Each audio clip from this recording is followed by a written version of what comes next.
So I'm finding the cover of that book. Messengers of Deception, UFO Contacts and Cults, Jacques Vallée. Forward to the 2008 edition. Nearly 30 years have elapsed since Messengers of Deception first appeared in the U.S. Since then, the controversial views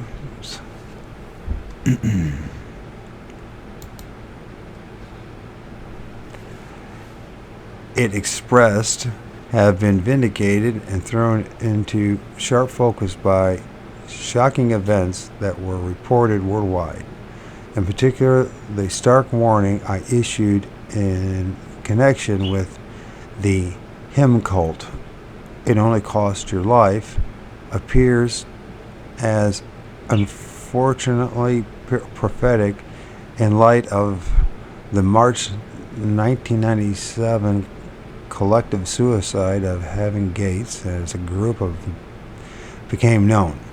The mass killings of the adepts of the Order of the Solar Temple in Canada, France, and Switzerland in 1994 illustrated the dangerous form of mind control and the simulation of extraterrestrial contact I first described here in connection with the adventures of the Grand Master. The cattle mutilation phenomena remains unsolved. As for the Raelians, the cult started by Vollerhelm, whose early lectures in San Francisco are recalled in this book. It has flourished internationally and burst into prominence in recent years with the claims of human cloning. Not only have these issues continued to simmer under the surface while UFO believers bask in their benign expectation of aliens from the stars, but a venerable mass conversion has taken place among the public and the media elite. The belief in extraterrestrial visitation is practically taken for granted among wide sections of the population, especially among the young, while the hypothesis of alien contact is an exciting one, justified on basis of continuing observations of unidentified flying objects. It carries the potential for exploitation and manipulation by deceptive groups with their own hidden agenda. I believe that UFOs are physically real. They represent a fantastic technology controlled by an unknown form of conscience. But I also believe that it would be dangerous to jump to premature conclusions about their origin and nature, because the phenomena serves as a vehicle for images that can be manipulated to promote belief systems tending to the long-term transformation of human society. I have tried to identify some of the manipulators and to highlight their activities, which range from apparently harmless hoaxes such as the false Professor George Adamski's meeting with Venetian spacemen to bloody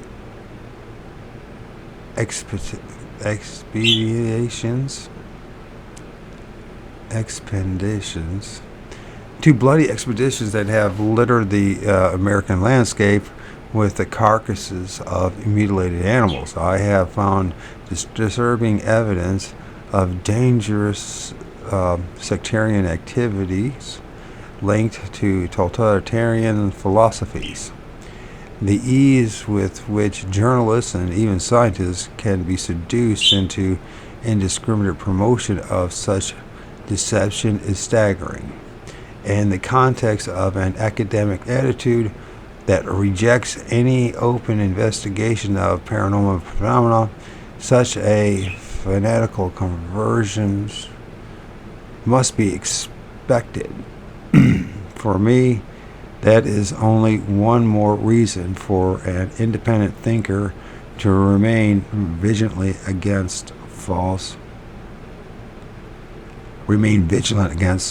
ideas and simplistic political notions planted by those I have called the messengers of deception. And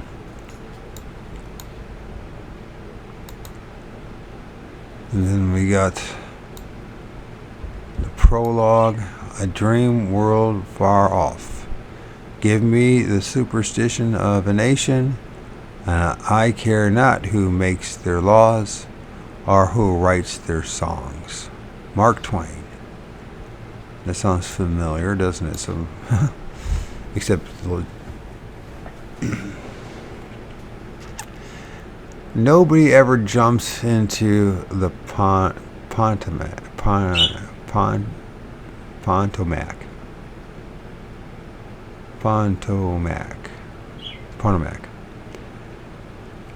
83. The atmosphere is already warm and humid over Washington. We didn't feel it in the aircraft, but the morning haze over the Pontomac tells the whole story of what was waiting us. The huge gray shape of the Pentagon is rising towards us as we turn to land at National Airport. At 9 o'clock, the taxi drives by the monuments whose names are those of the country's past leaders, Jefferson, Lincoln, Washington. The feeling of approaching the world's power center increases. So does the humidity and the heat. Man, Washington, D.C. does suck. What is humid? Oh, that's a nightmare. 9:30. Within a block of the White House, I enter the new executive office building, the modern brick structure where senior officials work is protected from the heat by thick glass doors. The architect had a good idea of putting a fountain in the patio. That helps a little. The office of the president's science advisor is on an upper floor. 10 o'clock. I step out of the elevator and a secretary takes my name, checks with the appointment book, the subject of the discussion, unidentified flying objects, UFOs, a volatile topic that can be ignited tomorrow by a New York Times story on a frustrating case by military planes in Iran, or by a network documentary on the abduction of some fishermen in the South. A topic nobody in this city wants to touch with a 10-foot pole, a topic that I am beginning to suspect is as much a puzzle to the military, the intelligence community, and the science advisor as it is to the public and to the news media. It is amusing to watch how each sector manages to hide its ignorance behind its own professional rhetoric. The military has a double standard.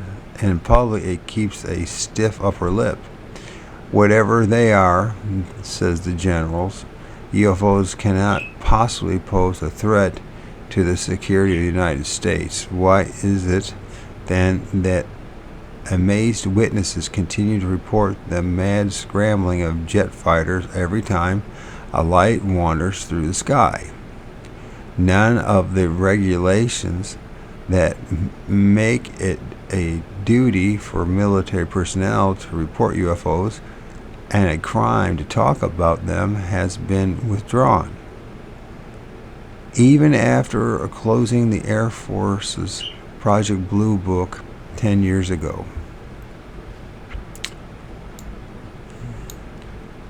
The intelligence community likes to give the impression that it knows all about UFOs, but, of course, cannot reveal what it knows. Its job is to pretend that it knows everything. Yet I am beginning to suspect that the real secret in Washington, the secret that must be kept at all costs, is that the intelligence community knows nothing, although it certainly has files full of tantalizing details nobody has been able to put together yet. The scientific community is far behind in the times, fighting rearguard skirmishes in the name of rationalism. Academic scholars periodically rally behind some luminary who has just discovered the final rational explanation, and periodically the explanation has to be withdrawn under public ridicule. Flying saucers have been explained scientifically as plasma discharges, swamp gas, status, inconsistency, cognitive dissonance, refraction effects, and temporal lobe epilepsy, but they keep right on flying under the noses of the explainers. That's true. That's a damn good line right there. Don't you think? In fact, that's excellent.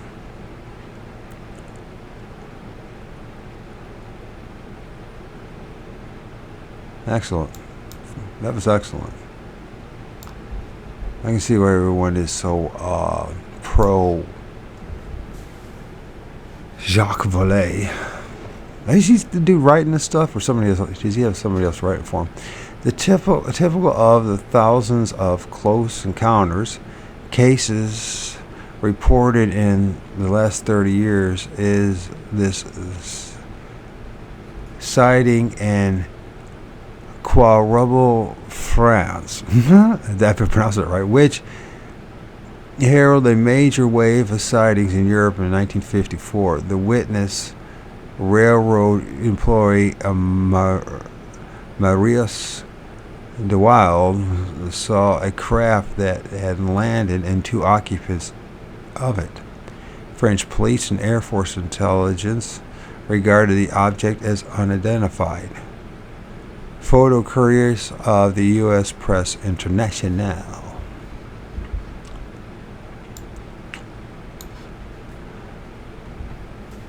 That leaves the UFO buffs who have been collecting stories for 30 years, concentrating on the kinds of data that fit their theories. They have been fighting each other in an endless, pointless confrontation, and not of ideas and theories, but of personalities and egotistic conflict.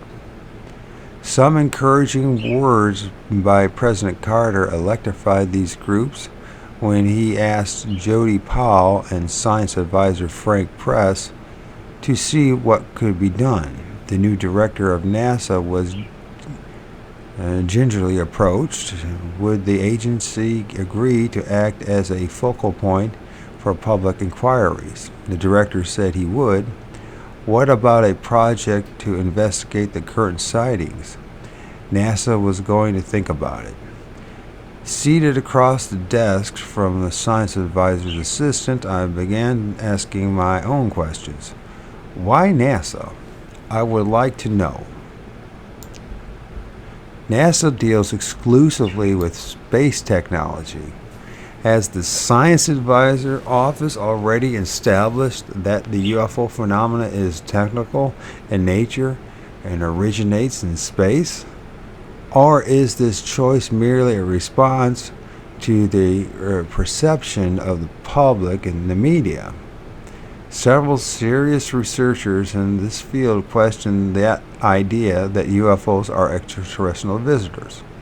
So why pick NASA rather than the Department of Energy, which could deal better with the physical effects, or the National Institute of Health, which are capable of investigating physical responses to prevalent responses so prevalent among witnesses. Dr. Schneider is a longtime professional civil servant. He's urbane, soft-spoken, brushes the question aside. In a mind of the public, the UFO problem has to do with space, and therefore it is appropriate for NASA to deal with it. Are we talking primarily about public relations then rather than science? Before our circumspect invisible college, a network of scientists who are privately investigating the mystery invest time and effort on presenting our data, probably the most detailed investigated set of UFO cases ever selected.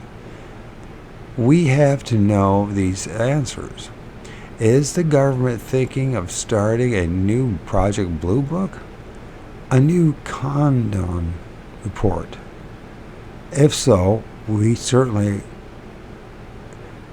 would certainly not participate.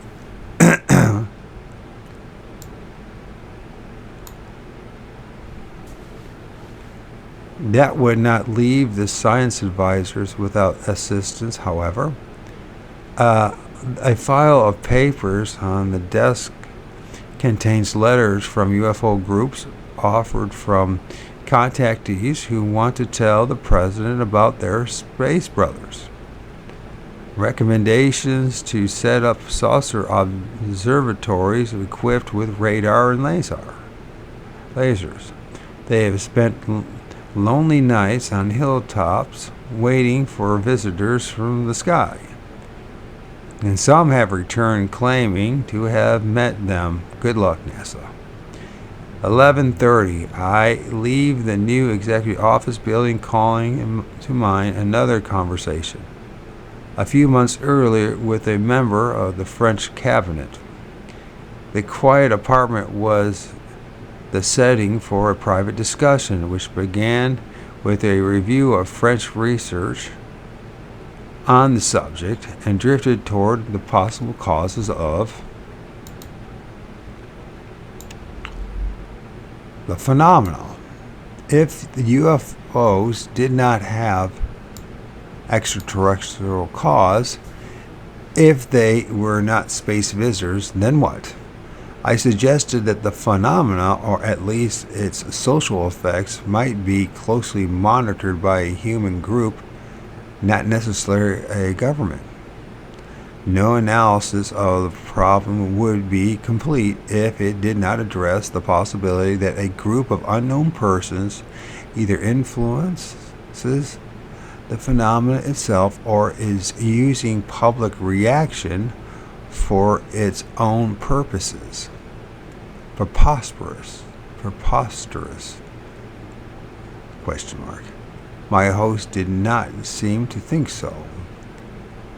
Standing by the window, my friend looked at the darkening street and then turned around and says, "That possibility doesn't exist, but we know that human beings would do what human beings would do with such power. I have seen the effects of power. Believe me, in my years in government, if your hypothesis turns out to be the answer, I will jump into the scene without waiting for developments."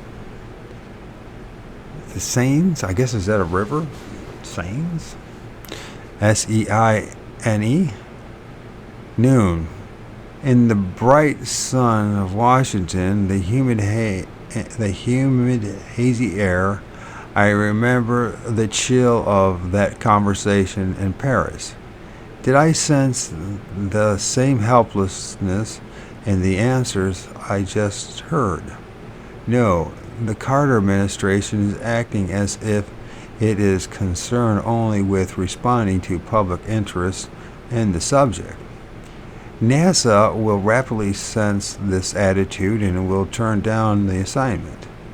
The mood in Washington is far removed from the reality of a phenomenon which may be scaring farmers in Iowa right now, or playing with high-performance aircraft over Japan, Iran, or Spain.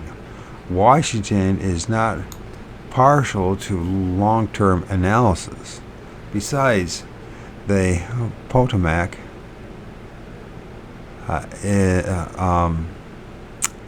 is not the, I guess it is, the scenes or signs.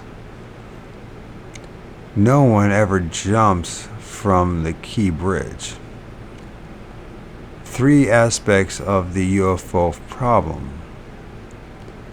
The topic of unidentified flying objects has always posed a thorny problem of public policy, but it has always been approached as a short-term question of public relations. I have followed the application of the policy with interest, both in France and the United States, and when I first became interested in the sightings during the 1954 wave in Europe, the official position was simply to deny the observations. At the time, I was a student, had no access to good information, and could only wonder about government attitudes. I became seriously interested in 1961 when I saw French astronomers erase a magnetic tape on which our satellite tracking team had recorded 11 data points on an unknown flying object which was not an airplane, a balloon, or a known orbiting craft. Quote, people would laugh at us if we reported this, end quote, was the answer I was given at the time. Better forget the whole thing. Let's not bring ridicule to the observatory. Let's not confuse the public that there is something we don't know. The main argument against UFOs at the time was that, quote, astronomers don't see anything unexplained, end quote. Well, there we were, a team of professional astronomers seeing things we couldn't explain. Not only were we denying it, we had destroyed the data. I wanted to know how many of our colleagues were doing the same thing. How many sightings were swept aside? How many lay dormant in scientific or military files? I went through the French Air Force data. Later, Major Quintanilla authorized me to study the cases gathered by the U.S. Air Force.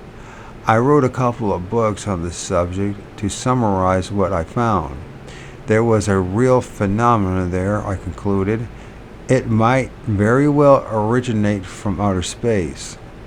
The Washington policy at the time was not to ridicule witnesses, but simply to claim that the 98% of all sightings had been explained by the Air Force. In 1967, as the University of Colorado began spending the $512,000 given to Professor Condon by the Pentagon to study UFOs, my interest had begun to shift. Why is it, I wondered, that the occupants of the UFOs behave so much like the denizens of fairy tales and elves of ancient folklore? Why is the picture we the picture we can form of their world so much closer to medieval concepts of Magonia, of the magical land above the clouds, than to a description of an extraterrestrial planetary environment? Why were UFOs becoming a new religious form? I spent years in I spent a year researching this angle and emerged with a great appreciation for psychic aspects of the phenomenon. I could no longer regard the flying saucers as simply some sort of spacecraft or machine, no matter how exotic its propulsions. Back on my computer by then, I had become a computer scientist and was leading a research group working under contract with the Advanced Research Project Agency, a project that brought me to Washington several times a year. In my spare time, I pursued my UFO studies, trying to find some pattern in the global distribution of sightings. The most clear result was that the phenomenon behaved like a conditioning process. The logic of conditioning uses absurdity and confusion to achieve its goal while hiding its mechanism. There is a similar structure in the UFO stories. I am beginning to perceive a coherent picture of the flying saucer phenomena for the first time. Now that I am pursuing the idea that UFOs may be a control system, and now that I am aware of their link to human consciousness, I still think there is a genuine technology at work here, causing the effects of witnesses are describing. But I am not ready to jump to conclusion that is that the technology is some kind of spaceman. There are three aspects to the UFO problem.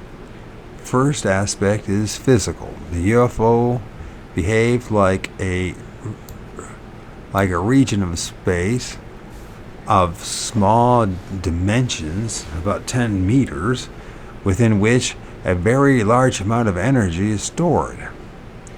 This energy is manifest by pulsed light phenomena of intense colors, by other forms of electromagnetic radiation, and by microwaves that create distortions of the witness's sense of reality. The second aspect is psychological.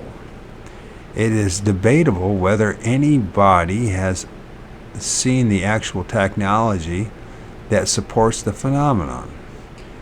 What is seen, reported, is an image, that is, a perception of a UFO by a human witness. Reports of UFOs show all kinds of psychological effects on the witnesses: perception distortions, unconscious barriers, and mental blocks. Witnesses also show evidence of suggestion and post-hypnotic effects. Exposure to phenomena causes vision and hallucination and physical effects, long-term personality changes. The third aspect is social. Belief in the reality of UFOs is spreading rapidly at all levels of society throughout the world. Books and periodicals on the subject appear at an ever-increasing rate. Documentaries and major films are being made now by young people of the UFO generation, young men and women who were born just after World War II.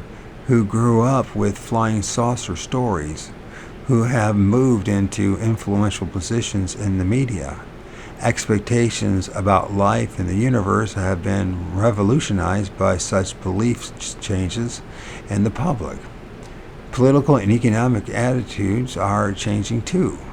Many of the themes of yesterday's counterculture can be traced back to the messages from space, coming from UFO contactees of the 40s and 50s. The experience of a close encounter with a UFO is a shattering physical and mental ordeal. The trauma has effects that go far. And then it says here, the most obvious aspect of UFO phenomena is the physical. The cases of 10% material traces, burnt depressions, imprints, and the Canadian case near Chapu,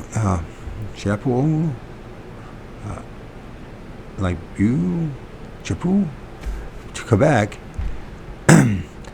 an area 27 feet in diameter was scorched in repeated incidences. Photo courtesy of the U.S. Press International, and apparently that's supposed to be burnt area. And but notice there's a tree, big old tree there. It always seems to be associated with stuff, and rocks. So we don't want to talk about that stuff, though. And by the way, a lot of these people end up seeing Bigfoot in similar situations, or in the same event, or close to the same time. So anyways, beyond what the witnesses recall consciously, new types of behavior are conditioned. A new type of beliefs are promoted. The social and political and religious consequences of the experience are enormous if they are considered. Not in the days or weeks following the sighting, but over this time span of a generation. Could it be that such effects are actually intended through some process of social conditioning? Could it be that both the believers and the skeptics are being manipulated? Is the public being deceived and led to false conclusions by someone who is using the UFO witnesses to propagate revolutionary new ideas? The purpose of this book is to explore these questions. In a Paris restaurant, this is much more easier read than Joshua's book. Oh my God. Flows a lot better. That'd be nice if he actually rewrote that book, but I perhaps he just want to go approach it again. He wants to hear about entity food. I mean, you hear it as an aspect of the research, but and it might be a really important one for that matter. And he might be onto something actually, but the way he wrote the thing is just very difficult to read. For a simple man like me, at least. One day in 1973, two friends met for lunch in a quiet Paris restaurant. One of them was a journalist with a long-standing interest in UFO problem. The other was an intelligence officer with the French Air Force, who had enthusiastically promised during a previous conversation to find out all he could about the true state of affairs on the military side. They sat down at a quiet table in a corner, far from curious ears. "Did you get any information?" asked the journalist, ready to pull his notepad from his briefcase. "Is the government going to do anything?" The officer looked a long time and replied, "You won't like what I've got to say." He spoke slowly and with a strange note of hesitancy. "What's the matter? Is our government hiding terrible secrets?" "I didn't go to our government. They don't know anything. I went to the American contacts. He paused. Human society is a peculiar thing. I know that. You don't need an American to. I mean, it's a balance, a sort of equilibrium that can be equally upset. You see, it rests on the combination of trust and fear. The military, the government, and that runs, all that runs because people know their place in the world isn't threatened by any drastic changes. What does this have to do with UFOs? Oh, but it does, don't you see? If we let people believe that those things are out there, we have no explanation for them, the whole structure is in trouble. People will transfer their fear and their trust to a different place, sort of like a run on the banks. The question went unanswered as the writer approached to take their order. As the waiter, did I say writer? As the waiter approached to take their order. When his friend had made his choice between Sol Marineri or Entrecôte, I don't know what that means. The journalist continued, so the military doesn't want to take any chances, huh? Not until they know what's going on. This thing is too big. Would you say they are covering up then? That's not the right way to put it, the officer said. When the waiter had left their table, there isn't a particular group deciding or enforcing the cover-up. Everybody simply avoids looking at the problem. Why upset the whole machine? The journalist settled back in his chair, lacking the satisfaction of a simple conspiracy that he had frankly expected. What he had received was a problem of much more vast and subtle proportions. And that is what we're dealing with. He's absolutely right. The world of contactees. What this French officer didn't realize was that the impact could not be avoided indefinitely. UFOs continue to be seen in such large numbers that the public is forcing scientists and the military to examine the issue. But other, more subtle things are happening too. They have to do with those who claim to have received direct knowledge from UFOs and contactees. Whenever a civilization approaches a dramatic turning point, some symbol or concept arises to crystallize that change. The shiny eagle of the Roman legions, the Templar's cross on the sails of the conquistadors have such symbols spelling the end of one world and the dawn of another. For the world of the coming decades, the key symbol may well be a shiny disk from heaven. Many people around us today are preparing to greet it with delight, even if that means falling under the control of forces they do not understand. These people are the UFO contactees and the believers in celestial visitation, the followers of the saucer prophets. They can pave the way for dramatic changes. And then they got this going on here. A photograph here, and it says the physical traces left by UFOs have been on frequent concern to the U.S. military. It's always some damn black and white old picture. Here, investigators from Kirkland Air Force Base, New Mexico, are measuring the radioactivity at the landing site where a bush had been burnt near Sauk Kuro in April 1964. The man standing at the left is the main witness, Patrolman Lonnie Zamora, photograph courtesy of United Press International.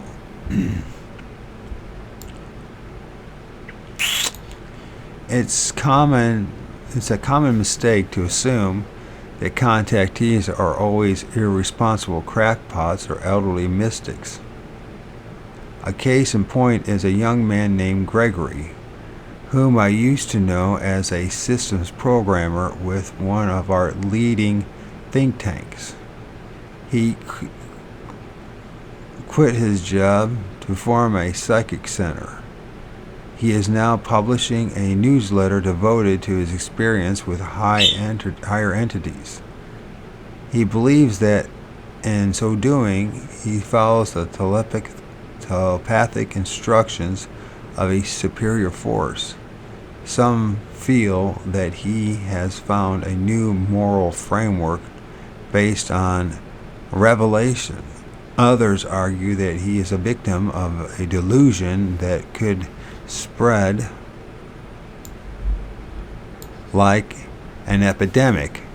In either case, the implications are serious. It is not because of their numbers or because of their leaders' thirst for power that the followers of such sects will be especially influential. Our institutions are vulnerable to the spreading belief in the irrational. People like Gregory do offer us a new dream, but it is so far from reality that it could easily turn into a complete fantasy. Here is a sample of his writing, his pseudo-historical revelations received from wise beings who fly through outer space. On the eastern shore of the peaceful sea, God brought forth the American Republic for the purpose of assembling the high consciousness required to receive and establish this new union. God sent his son Melchizedek, one time Lord of Salem, unto Christopher Columbus. Other contactee groups have overt political purposes. The leader of one such group told me the earth is the property of one group of saucers that controls this end of the universe. They call themselves the Brothers, and they are the ones who brought the Christ on earth 2,000 years ago. If we get a little out of control, and maybe Russia would start to throw some missiles at us from Cuba, well, they might step in if it got too bad and help us out. And they told us that they would. They told us they would. This group of contactees is nationally organized as a political party. Before we reject these views as examples of harmless lunacy, we should observe that people once have the same view of the Church of Scientology. Indeed, the inventor of Dianetics is said to have practiced ritual magic with the rocket expert named Jack Parsons, who met in Mojave Desert in 1945, a spiritual being who he regarded as a Venetian. People also used to reject completely the beliefs of the Mormon Church, whose founder would today be regarded as a contactee. But how many religious movements started in the same way? For every individual who is openly identified as a contactee, how many more have received what they regard as secret illumination? It is apparent that the transformation they undergo can strike at any place at any age. It is purely random, then. Do the UFOs select their victims? Does it spread like an epidemic, or does it develop like a psychosis? Although one group of contactees was studied in detail by sociologist Leon Festinger,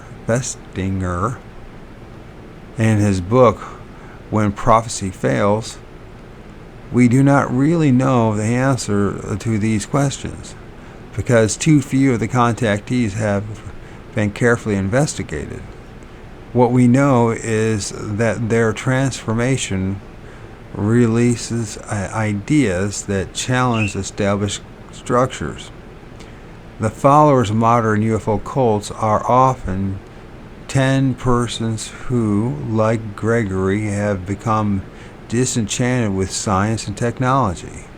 Scientific reluctance to consider valid claims of paranormal phenomena is slowly driving many people to accept any claim of superior or mystical contact.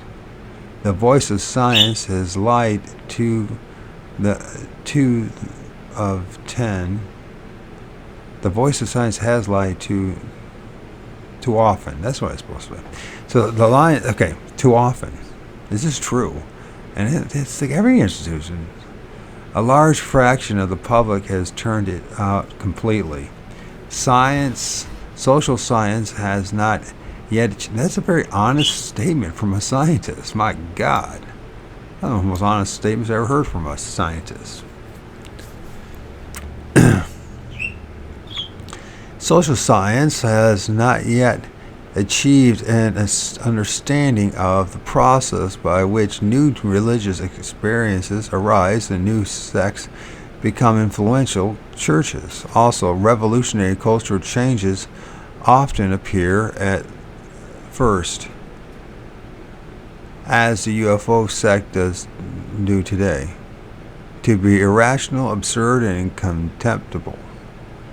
There is an historical parallel for this enchantment with rationalism. To the educated disciples of Aristotle and Plato, many religious writings, such as the Apocrypha of St. John, must have looked like laughable tissues of delusions unworthy of scholarly examination. Amid Michel, a noted French author, has pointed out that none of these brilliant minds speculated for a second that such lunacy spreading among their ignorant slaves might eventually spell the end of the classical world. In the 19th century, the religious establishments laughed when a young man named Joseph Smith followed the orders given to him by an angel of light named Moroni and found the Mormon Church. Today we find it easy to laugh at UFO contactees like Gregory because they are still isolated. We dismiss the phenomena that fuels their beliefs as a mere aberration derived from a physical mirage. Scientists joke at the strange lights reported by housewives and refuse to study the genuinely unexplained phenomena that are contained, for example, in the files of U.S. Air Force. As for the claims of the contactees who believe they have been aboard vehicles, the scientists simply know this can't be true. But blatantly dismissing these claims, they are ignoring some of the hard lessons of man's spiritual history. For, in the words of sociologists Glock and Stark, all religious experiences, from the dimmest to the most frenzied, constitute occasions defined by those experiences and experience them as an encounter between themselves and some supernatural consciousness. Faced with a new wave of experiences of UFO contact, our religions do seem obsolete. Our idea of the church as a social entity working within rational structures is obviously challenged by the claim of a direct communication with visible beings who are endowed with supernatural powers. Some modern preachers have already recognized this challenge. Evangelist Billy Graham, for example, has suggested that UFOs may, in fact, be heavenly angels. Their occupants, he says, are astonishingly angel-like in some of their reported appearances. Fundamentalist Presbyterian radio preacher Dr. Carl McIntyre, is that what it is? Has even organized a UFO bureau in Collingswood, New Jersey, to investigate the connection between UFOs and angels. But why restrict their interest to the traditional view of angels? An equally impressive parallel could be made between UFO occupants and the popular concept of demons. Indeed, sociologists have pointed out that the same elements are involved in diabolical contacts as in divine encounters of increasing intimacy with what is defined as a supernatural consciousness. There are even some religious thinkers who see this sinister hand of Satan in the more bizarre UFO cases.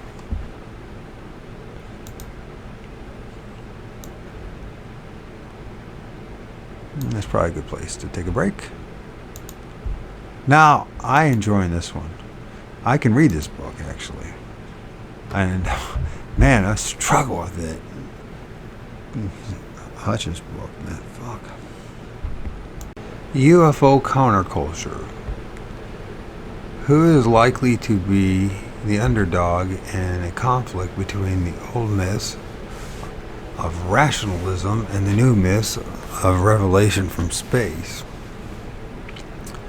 I'm afraid human reason has much to lose. The history of man is not one of smooth, continuous development.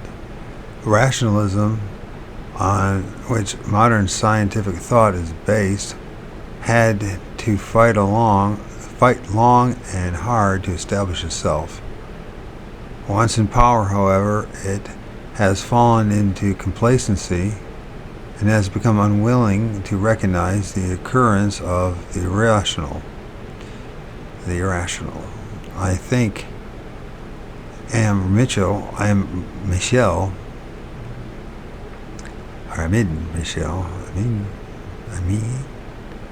Michelle is correct when he draws our attention to early confrontations of this kind.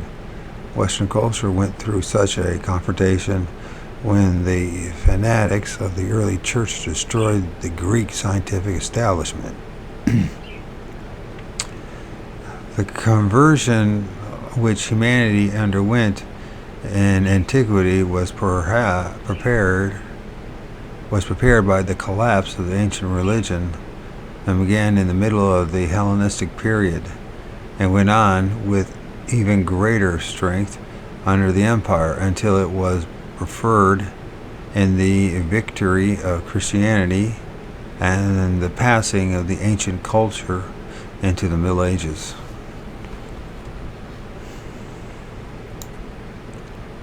Writes M.P. Nielsen in his book Greek Piety, what he describes as a catastrophe that befell the ancient world with its advanced knowledge in astronomy and geometry, of mechanics and of philosophy. During this grave crisis, the Greek rationalists proved to be incapable of recognizing the cultural changes around them and fell into a 1,000-year darkness.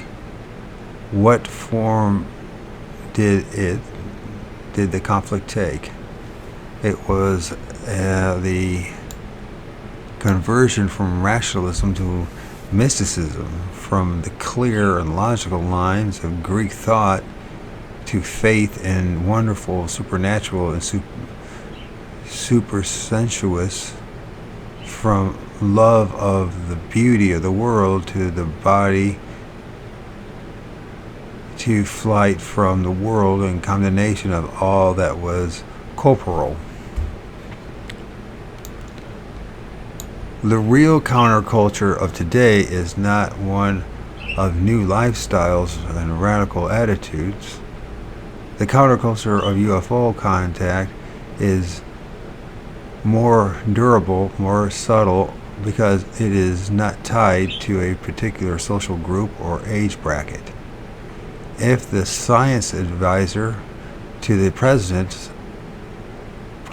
ever decides to ponder seriously the policy questions posed by the UFO phenomenon, he might begin with the observation that the modern world faces spiritual bankruptcy because of its failure to deal with the rational. When the barbarians did what the barbarians did to the works of Plato and Aristotle, some new cults may very well do to modern science and philosophy. Michelle once wrote to me in a depressed mode, "All of this has happened before, complete with gradual replacement of experimental doubt by faith and superstition. What strikes me most in the contempt in which the intellectuals of the time held their enemies. They found themselves killed, or at least thrown out into the street before they could realize what was going on. The whole idea of blind faith has seemed so ridiculous to them that they had not even bothered to seek information about it. A young man who has spent months on the trail of contactee cult leaders, Bo and Peep, recently sent me a pathetic tape. His appeal was direct and profound. I am confused now. I go through periods of emotional agitation. I represent a person who is going through what normal people call a depression or a difficult period, but I have gone through these difficult periods enough times so that now it's quite creative. I know I am confused. I am really asking you for help after 2 weeks with these girls on this Bo and Peep thing. I got to a place where I know that my conscious mind couldn't figure it out. I got as subtle as I believe my mind is capable of getting. I had to let go, give up believing that I could know. So I was driven to other faculties. Faith is one of them. Do you have faith in the process, in the gods being more evolved than us, in flying saucers or not? We pray to them in our language. We pray for specific things. The cult this young man has joined will be described in more detail in Chapter 4. I hope that he will find in this book some answers to his tragic puzzlement. His adventure makes obvious the depth of the emotions that the UFO counterculture can generate and channel. This counterculture of moderate contactees comes at a time when science has already shut itself off from the common man. At the same time, science has the power to determine the future of humanity. It can destroy a planet. For all practical purposes, there is no longer any meaningful communication between the man in the street and the frontiers of research where such power is generated and controlled. Expert opinion, in quote,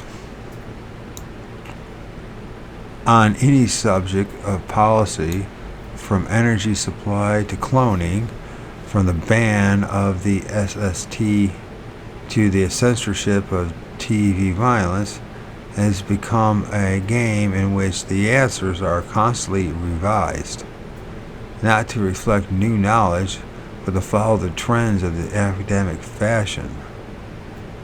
Language of each discipline has been an esoteric jargon that cannot be penetrated even by someone with an advanced education in another field. Scientists are often socially and geographically isolated.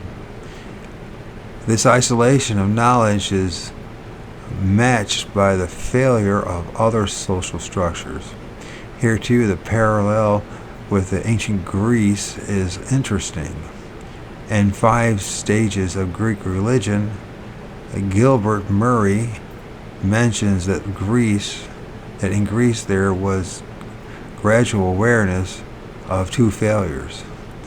The failure of human government, even when backed by the power of Rome and the wealth of Egypt, to achieve a good life for man, and the failure of the great propaganda of Hellenism, in which the long-drawn effort of Greece to educate a corrupt and barbaric world seemed only to lead to the corruption and barbarization of the very ideals which it sought to spread.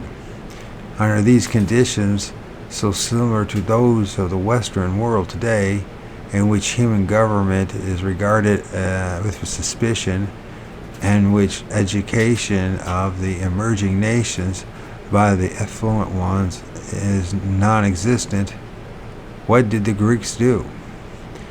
In sense of failure, this progressive loss of hope in the world, in sober calculation, and the organized human effort through the Greek, backed upon his own soul, upon the pursuits of personal holiness, upon emotions, mysteries, and revelations, upon the comparative neglect of this transitory and imperfect world for the sake of some dream world far off. A dream world far off, that is exactly what the UFO contactees are offering us when they invite us to step into a pleasant mirage, reprogram our consciousness. In the 18th and 19th centuries, a group of leaders attempting to start a new cult based on revelation was likely to be opposed by the combined power of the church and state. Modern contact cults find fewer obstacles. The intolerance that destroyed early heresy has gone out of fashion in our society. A more humane attitude prevails towards groups with extreme beliefs. The media seeks colorful theories to feed the public's expectations of miraculous breakthroughs. While doing research into the theories of occult groups in California, some of which I joined as a participant observer to learn their views about UFOs, I did not find a single group that had a consistent belief system. But neither did I find one that did not claim to have had some form of contact with an alien form of intelligence. I am not at the moment a member of any such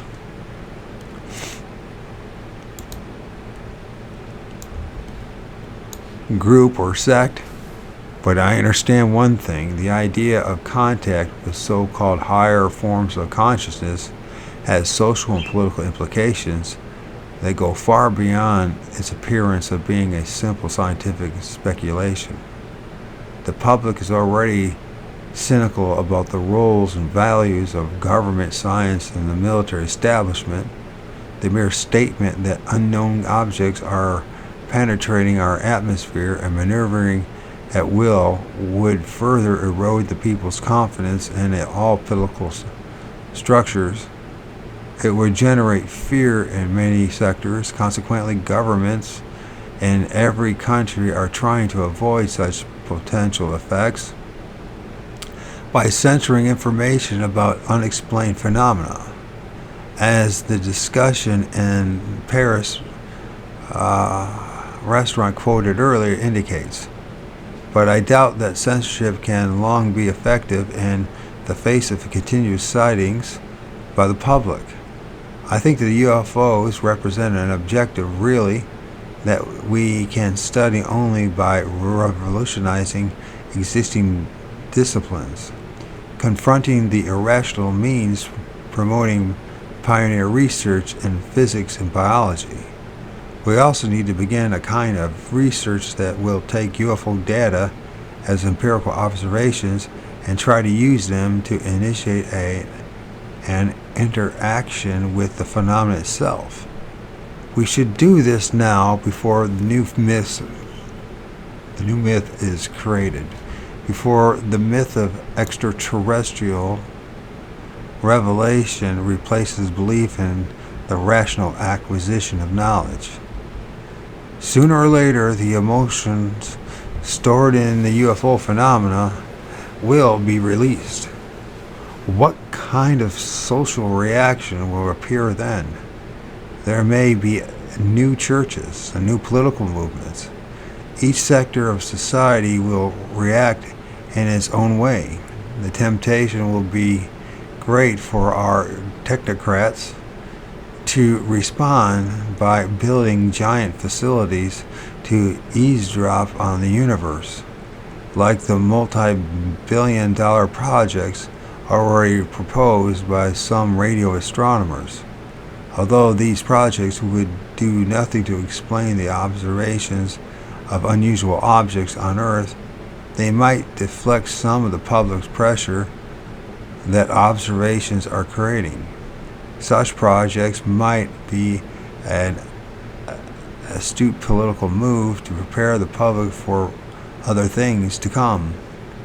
A wise form of life insurance for rationalists attempting to preserve their own power, but they could never solve the spiritual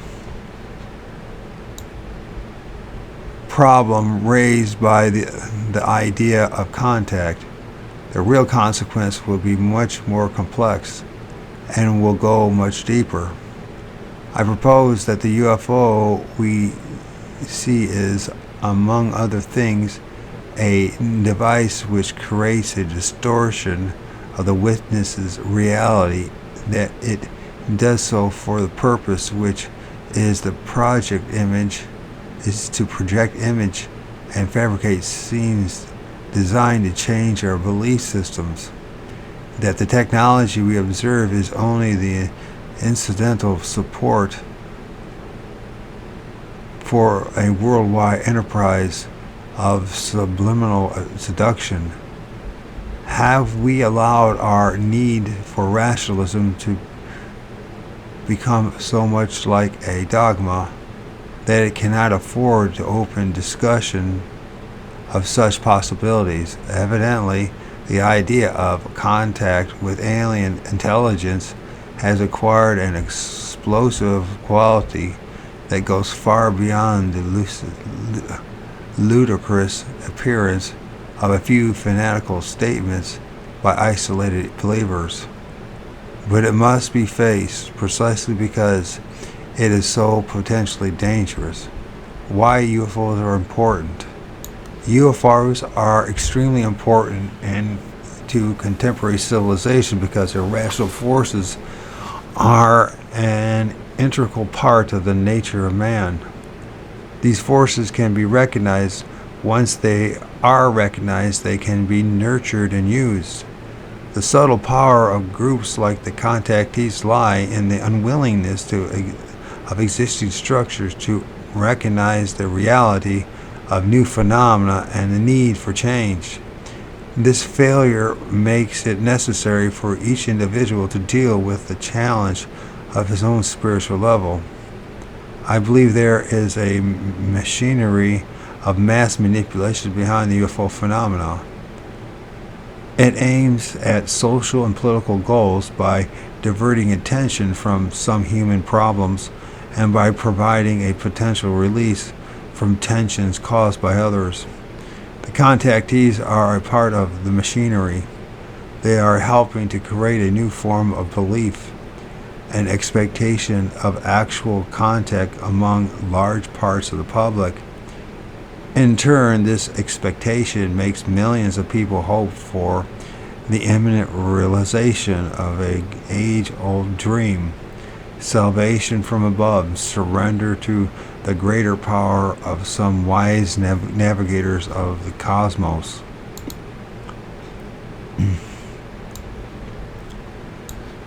With the release of popular UFO movies, many people who previously were skeptical have begun to jump on this bandwagon from outer space. I wish them bon voyage. Bon voyage. However, if you take the trouble to join me in the analysis of modern UFO myth, you will see human beings are under the control of a strange force that is bending them in absurd ways, forcing them to play the role in a bizarre game of deception. This role may be very important if changing social conditions make it desirable to focus the attention of the public on the distant stars while obsolete human institutions are wiped out and rebuilt in new ways. Are the manipulators in the final analysis nothing more than a group of humans who have mastered a very advanced form of power? Let me summarize my conclusions thus far. UFOs are real. They are physical devices used to affect human consciousness. They may not be from outer space. Their purpose may be to achieve social changes on this planet through a belief system that uses systematic manipulation of witnesses and contactees, covert use of various sects and cults, control of the channels through which the alleged space messages can make an impact on the public.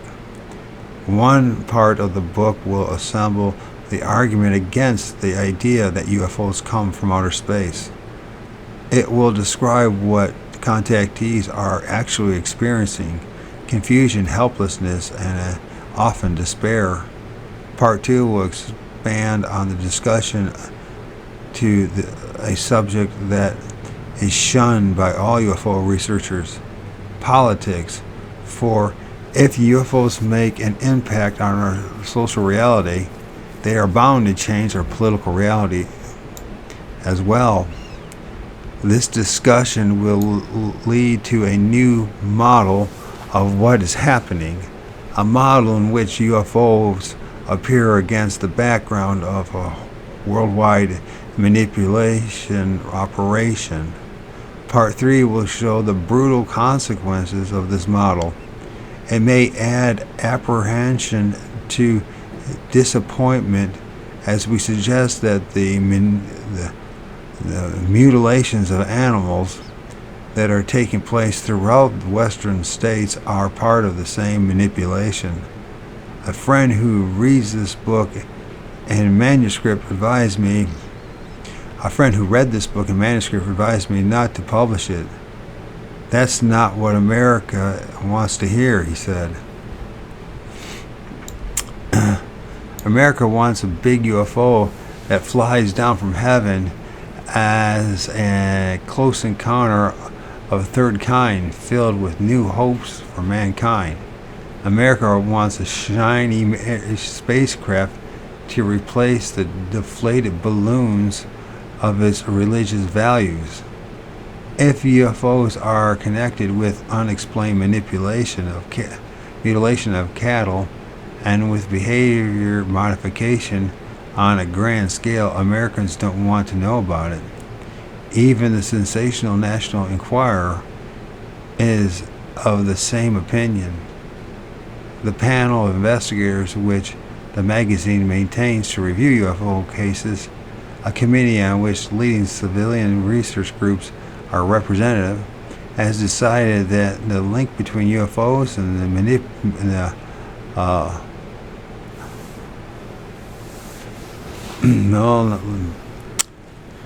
what do I can't and the mulatars,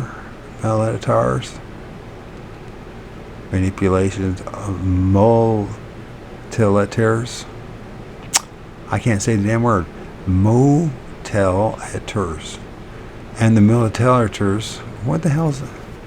That's a word that I guess I have to learn. I am who I am. A bit of an idiot, I say. Mulaters. I think what it's saying is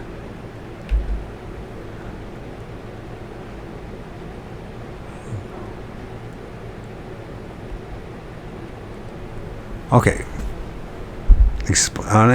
Unexplained mutilation, mulatars. Okay, that's what it is. Why can't I? It's just my brain is shut off. I'm sorry. It's my MS, I think.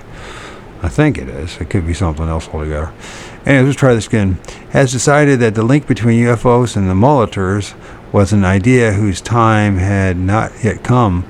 All the UFO groups have avoided the issue. I am of a different opinion. The public is equally impatient with the believers' rhetoric and with the official denials. It has now heard both sides, aspects that both sides are lying, suspects that both sides are lying. It is time perhaps to take a long look at the facts. Sorry about that. I truly am. Why? Not so much for you, but for me. I part one, the context. Who wants to live the life that I live, really? Can't even read a book out loud. Fuck.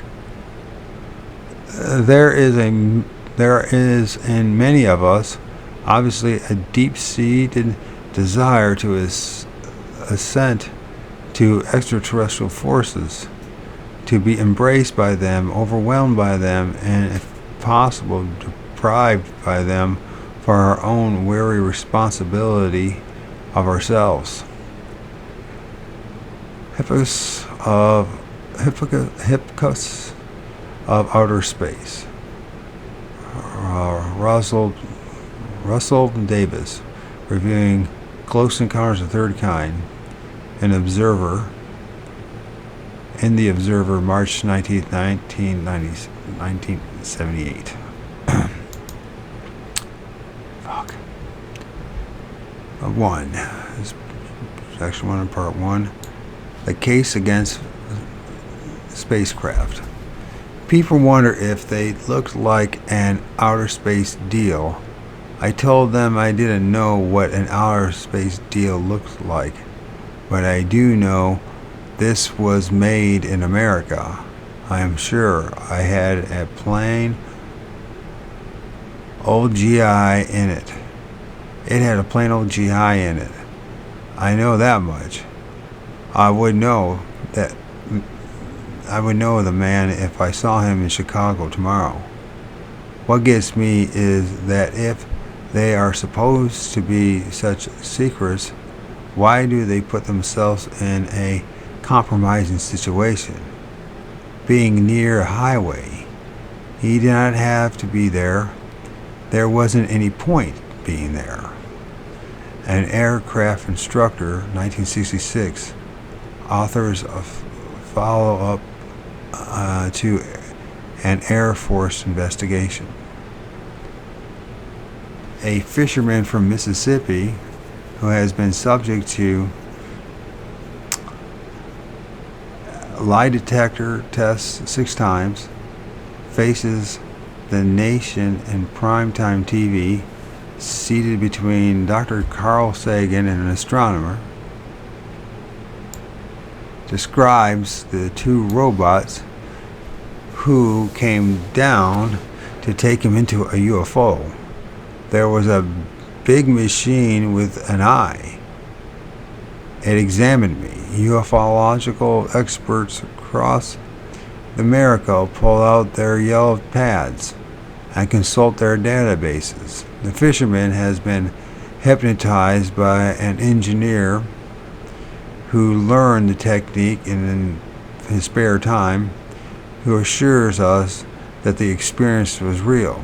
a UFO expert, in quotes, having interviewed the witness in a room full of screaming reporters, has seen the truthfulness of his reactions by the light of their flashbulbs. This is what America is being told, and it happens to be what America wants to hear. This man we are asked to believe is adding to the knowledge we have of other worlds. The ufologists are cross-indexing his every sentence, adding final touches to the consistent picture they are painting of extraterrestrial life. In their view, there is no room for doubt. The fisherman, seated beside Dr. Sagan, now is making small talk with the astronaut, who, by the way, may have seen a UFO in space, has obviously observed the landing of a spacecraft and has been abducted by its robot occupants. The time has come to challenge this statement. I do not need a lie detector test to know the witness is describing what he saw, but I don't buy the story that he saw a spacecraft from another planet. Nor do I. I don't believe in any of that stuff. Spacecraft theory. The study of UFOs is very much like American politics in one respect. There are only two parties you can join. In politics, you can be a Democrat or a Republican. In ufology, either you don't believe in UFOs at all, or you believe that they are spacecraft from another planet. But are these necessarily the only two possibilities? If UFOs are real, it is obvious they are spacecraft. For many years, the best cases of unexplained sightings were of discs that appeared to be metallic, of large size, and capable of fantastic acceleration.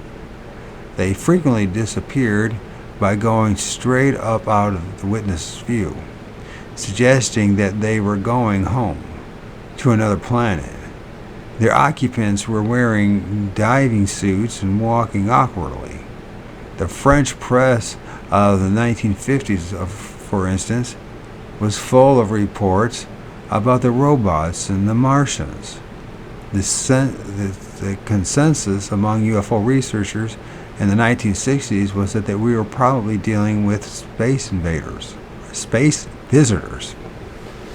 The idea at the time was revolutionary. Scientists like Carl Sagan pointed out that space visitations, if they occur at all, would be very rare.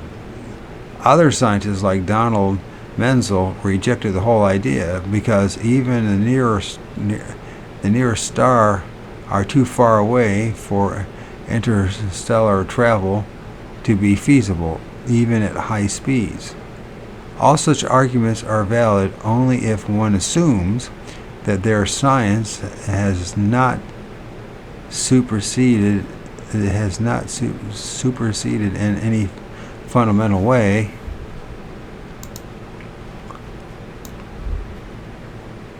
the limitations of our science, that they have found no means of propagating information faster than the speed of light. Using of same concept of space-time as we are, in fact, we can make no such assumption about the space civilization. It could have had many centuries to develop beyond our own science. And it's got a picture of this is Pascagoula, Mississippi. Shipyard worker Charlie Hickson describes the October 9th in 1973 when he says an unidentified flying object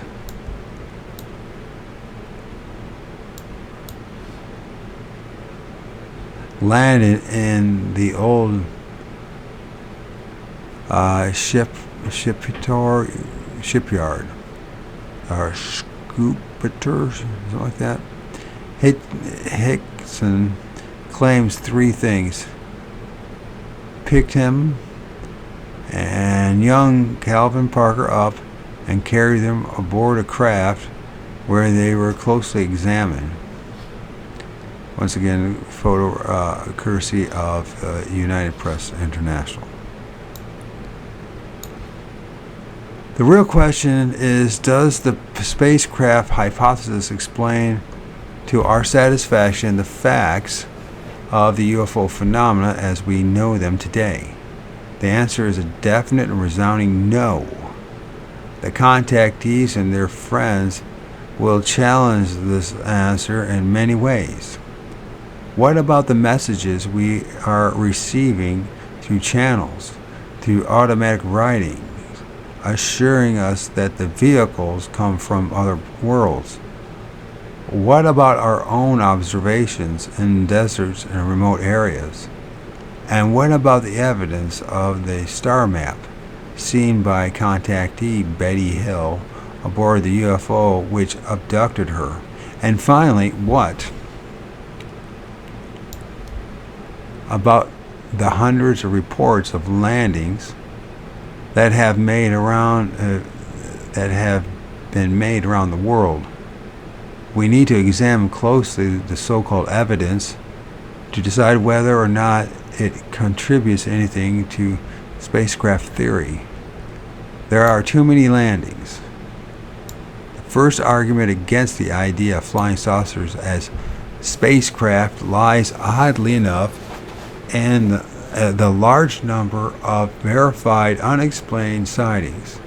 In my own files, I currently have approximately 2,000 cases of close encounters from every country on Earth, many of them involving occupants of various sizes and shapes. It may seem that 2,000 cases in some 20 years is not a very large number, but we are talking only about the cases that were actually reported. It is possible to calculate how many landings this represents if, as contactees claim, UFOs are spaceships whose occupants happen to be surprised by witnesses who wander onto the scene of the craft was being repaired, or our crew was conducting some exploration of our planet. To make this estimation, we must take into account three factors: the time of the sighting, the probability that it will be reported, and the place of the event. Most landings are reported to take place after 6 p.m. The frequency distribution that my computer studies have disclosed for every continent shows this activity peaking at about 10:30 p.m., decreasing sharply after that time, increasing again just before dawn. There are few reports of after 6 a.m. What could this mean? That the activity of the objects is nocturnal by nature and by choice. Then why do the reports decrease in frequency around midnight? Simply because people go to bed? After 10:30 p.m., the number of potential witnesses is severely reduced. Then let us ask the question, how many reports would we have if people did not go to bed but stayed outside to watch these so-called spacecraft? The answer is about 30,000. We should have to multiply the answer of cases after the factor of 15. Now, this last figure does not begin to approximate the actual number of events, because we know from many independent studies that only one case in 10 ever gets reported. Then we should have about 30,000, but then not 30,000, but 300,000 cases in our files. But this still isn't the whole story. Most landings occur in unpopulated areas, away from dwellings. If the Earth's population were distributed evenly instead of being concentrated in city areas, how many reports would we have? Again, taking a conservative multiplying factor of 10 leads us to the staggering conclusion that the UFOs, if they are spacecraft engaged in general survey of our planet, must have landed here no fewer than 3 million times in 2 decades. This is one of the little recognized facts of the UFO problem that any theory has yet to explain. The theory of random visitation does not explain it. Either UFOs select their witnesses or they are something entirely different from space vehicles. Either case, their appearance are staged.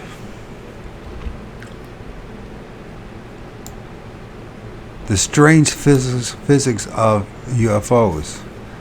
The following unexplained sightings have been extracted from dozens of similar cases in my files. In March 1954, Santa Maria, Brazil, a man observed 2 occupants of a football-shaped craft who spoke in a strange language. The craft vanished silently and instantly. In June 1962, Verona, Italy, following a UFO observation, a woman was awakened by a feeling of intense cold and saw a being with a bald head near the house. She called other witnesses, and all saw the apparition shriek and vanish on the spot like a TV image when the set is turned off. October 1963, Whidbey Island, Washington State. A middle-aged woman saw a strange craft with 3 figures inside. It tilted, partially sank into the ground, grew in size, and departed with a flash. Yeah, we're doing something that's light, but something that's poltergeist-like, spirit-like, that somehow is able to use electromagnetic energy or something. I'm just making up shit, right? I don't know what the fuck we're dealing with or what we're seeing any more than anybody else does, but we're seeing it. November 1968, France. A prominent doctor saw 2 large disc-shaped objects merge into one. The single object sent a beam of light in his direction. It vanished with a sort of explosion, leaving a cloud that dissipated slowly. Consider what these sightings have in common. Each case, the so-called spacecraft did not disappear by moving away, even at high speed. It simply vanished on the spot, or it slowly faded away like a Cheshire cat, sometimes leaving behind a whitish cloud, sometimes also producing a sound of an explosion. In other cases, UFOs have been reported to enter the ground. I hardly need to point out that this behavior is contrary to what physical objects do, and quite impossible to duplicate with our own current spacecraft technology. It is the behavior of an image or holographic projection, yet at other times the objects have left material traces. There may be a machine invented, but a machine that remains out of view of witnesses, who sees only what it is projecting. When we go to the movies, we look at the objects and the people on the screen. We do not stare at the projector.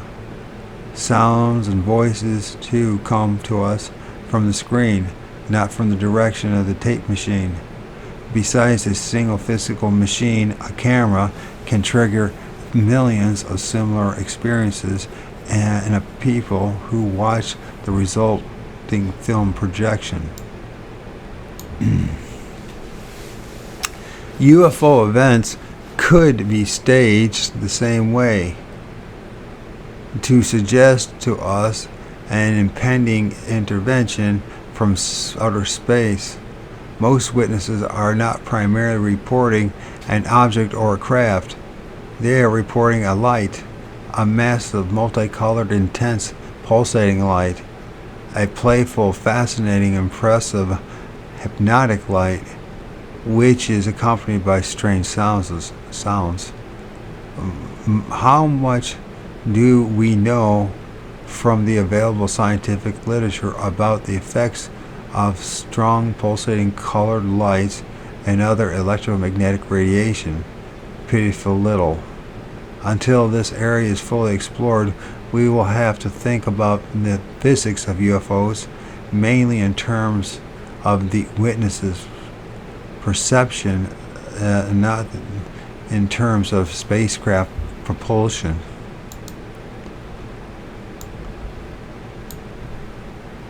The UFO creation.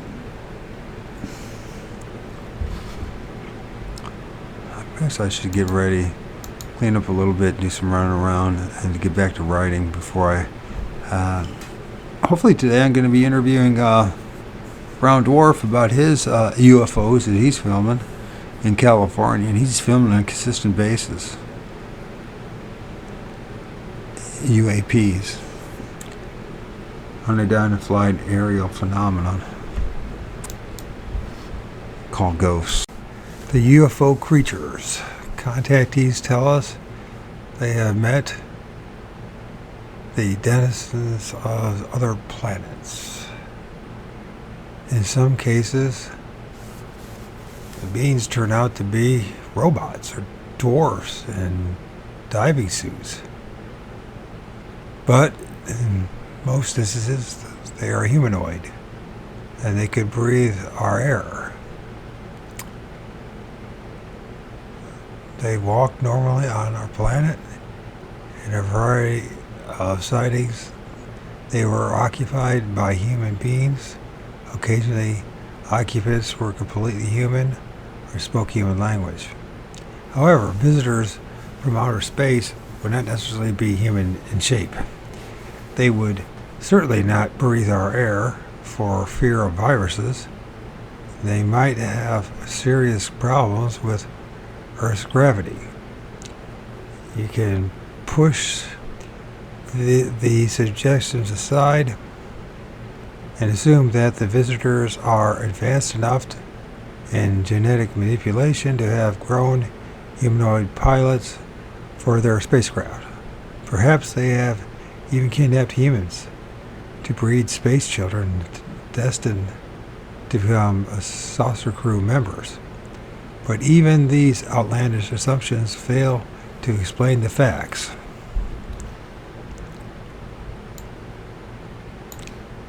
Temple, Oklahoma, March 23, 1966.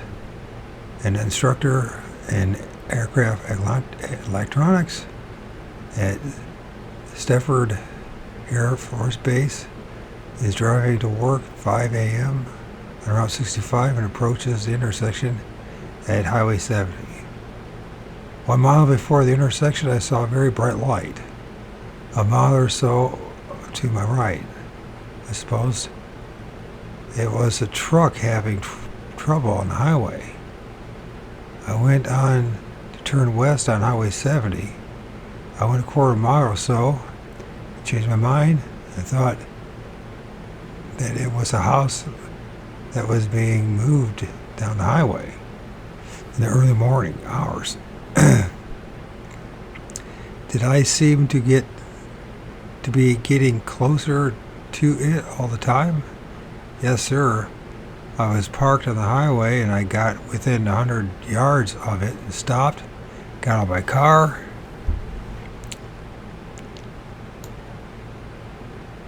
started throttling towards the object, leaving my car lights on, my engine running.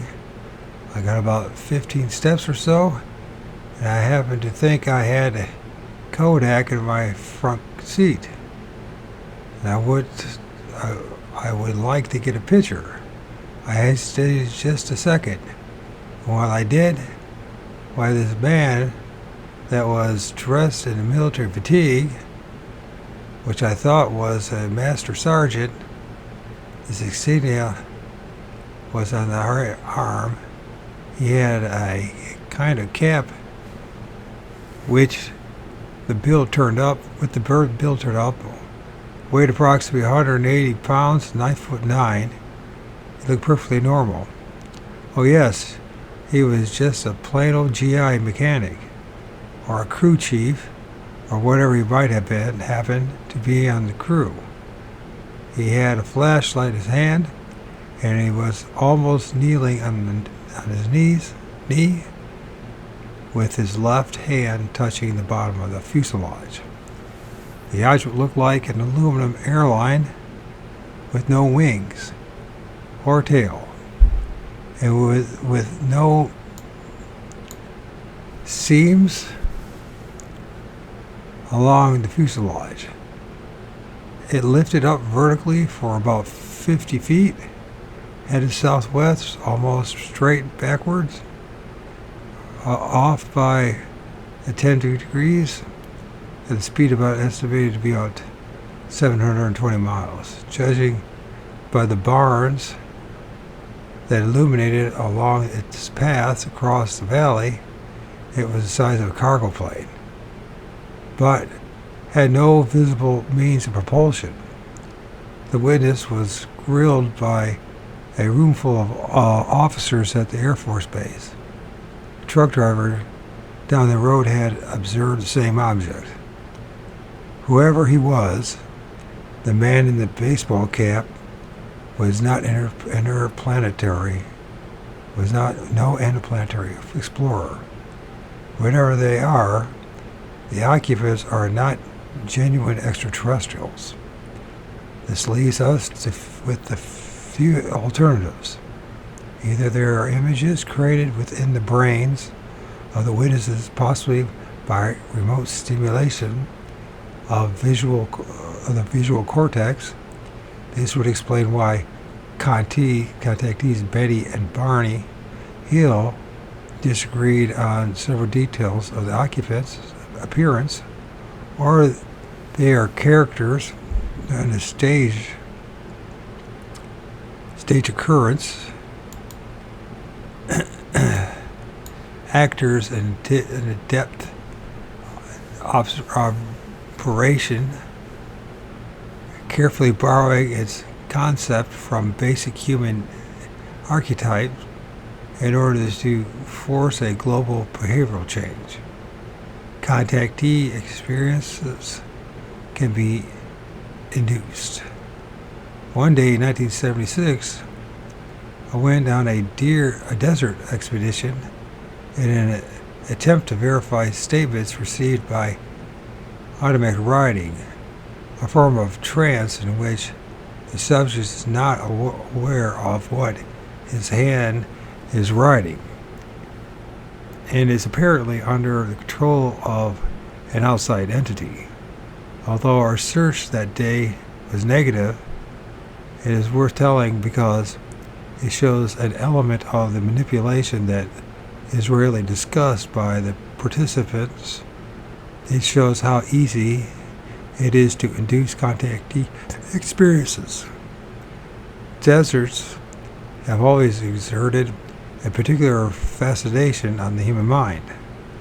As we were driving along the Garlock Fault in a four-wheel drive Toyota, we passed Small Branch, ruins and forgotten mines, twisting tracks that indicated the power of this dream. Hundreds, thousands of men and women had brought to this desert the strength of their despair. And in the terrible heat, they had built, dug, planted, and carved an environment for other human beings. Miraculously, some of these endeavors had even survived.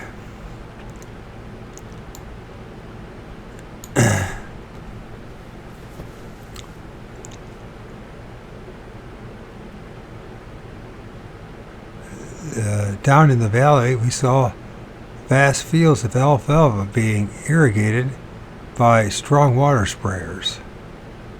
Go and find crystal, but no machines, just pure crystal. Take crystal to the valley, point towards the sun, hold your mind still and wait. No matter how many of you, the force is strong. Don't lose control.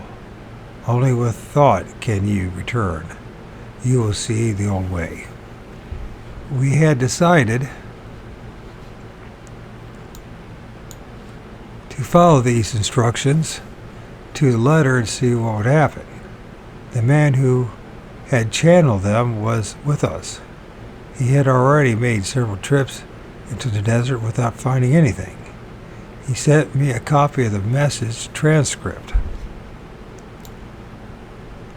And I brought 4 good samples, of course, to our meeting place at Burbank.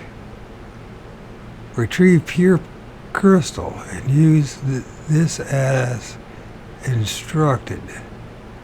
Not a game, but serious method of moving time back, a time block aside. This is absolutely necessary if we are to communicate. The messages were supposed to come from conscious beings who travel through the time. There were certain places on Earth, they claimed, which could serve as doors to other physical planes. They used these places in their own travels. The purpose of the crystal was to see through the time block. We can maneuver through the block to various nodes. As the children left the paved road and headed out the canyon past the old mines, I was reading the transcript again. You must strive to prepare a small group of people who can work in the realm of the incomprehensible. Said the instructions, our guide had done just that. At the turn in the road, we stopped, raising a cloud of dust from the scorched ground. As it settled, we met 6 men who had arrived earlier from Los Angeles with sound equipment and cameras. The day of UFO investigation on a bicycle were all gone, I noticed. The team assembled here had 3 powerful trucks equipped with 4-wheel drive, with our electronic equipment and communication gear. We looked more like an army strike team than like a group of researchers trying to verify some elusive psychic data. At last we neared the place indicated by the transcript. We were within 2 miles of the point it called the node. We found nothing that day, although we climbed over hills and rocks and peered into old mine shafts and observed many tracks in the desert. Everything was alive here. There was no peace. Some of the mines we came upon were obviously still in use.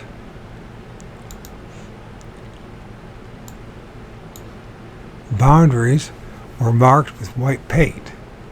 Twice we saw a car driving in the distance. We took pictures with or without the crystal at several places there that resembled the description of the node.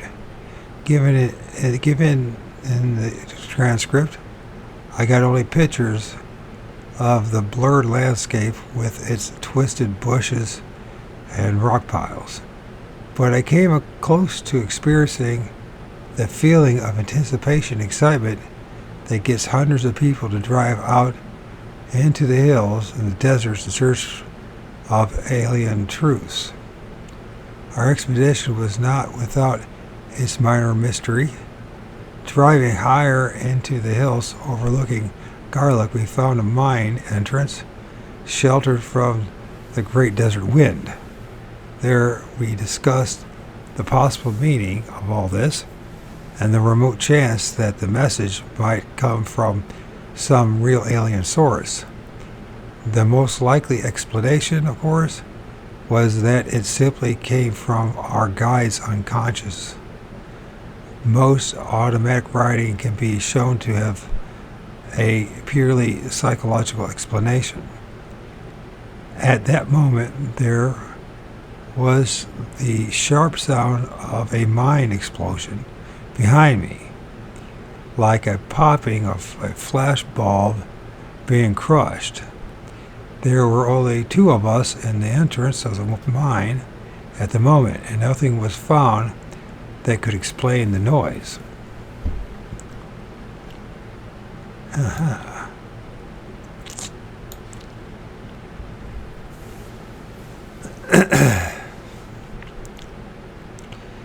There were only two of us in the entrance of the mine at the moment, and nothing we found could explain the noise. As a mystery, it did represent quite an anticlimax. After hours of climbing and driving and picking up rocks and scrutinizing the sky and the barren hillside. But I could understand how the will to believe could turn the smallest incident into the sign as leading to other signs and feeding the imagination until it constructed vast space operas. I had a more mundane reason for going into the desert beyond Mojave with my camera. Someone had sent me a manuscript claiming that he often caught UFOs in infrared film in the desert skies. The photos I took to try to duplicate this effect did show some dark spots, but they were quickly explained as being the result of developmental process. Perhaps there are flying saucers that hover beyond the hills where old mines are. Perhaps they are only visible in infrared range. Perhaps there are time folds and secret doors on the earth that allow strange beings to cross over the dimensions, but I did not find any. What I did find was the power of human imagination. In such isolated, unfamiliar places, it doesn't take much to create mystery, and the slightest influence will amplify it. Bringing scientific equipment, such as cameras, tape recorders, binoculars, and radios, will only create the opportunity for peculiar effects. And the more people in the group, the easier it will be to give the strength of reality to a faint impression of mystery and danger. We drove back to Los Angeles in a sober frame of mind. If UFO phenomena continued to be observed in the area, there will be no lack of believers. Here again, there is an opportunity for a new mythology to arise. I find another example of it in the remarkable story of Betty Hill, who thinks she had located the origin of flying saucers and has convinced several scientists that they came from outer space. A star map to nowhere.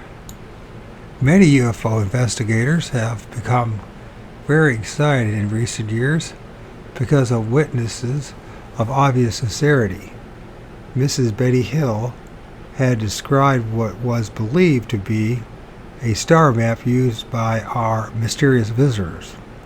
These investigators are convinced that the maps she saw inside the flying saucer had guided the pilots to our solar system. This proves, they argue, that we are in fact being visited by a race of space explorers.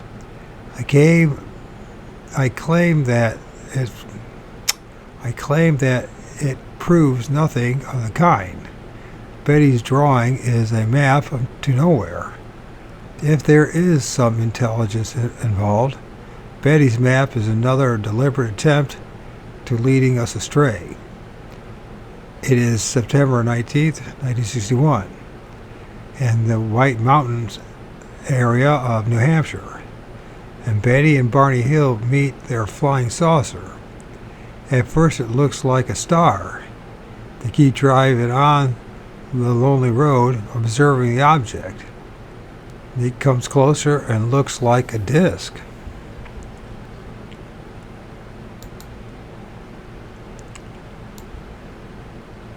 And then we got these 4 dots right here. I don't know what that is.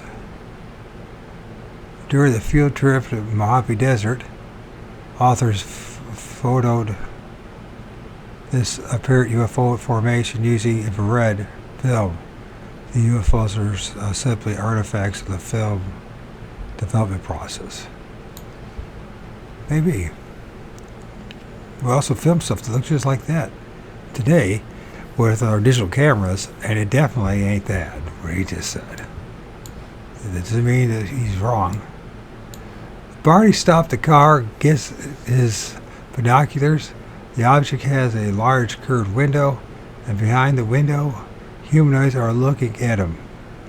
Barney rushes back to the car, frightened, drives away. A few miles down the road, the middle-aged couple loses all awareness of their actions. They next remember driving past Ashland, 60 miles to the south. The story of their nightmares and the hypnosis they underwent has been told many times. A psychiatrist took Betty and Barney back to the instant of the incident by using regressive hypnosis, and they both described a scene they could not remember consciously. The car was stopped. Eerie dwarf-like men in black uniforms took control of them. They were taken inside a flying saucer for medical examination. Barney Hill is now dead. He suffered a cerebral hemorrhage at 46. Betty has become a UFO celebrity and a rallying point for believers in extraterrestrial visitation. She is of 10 heard on talk shows and seen on television. She has done more than any other UFO witness in the last 10 years to spread among the American public a belief in space visitors.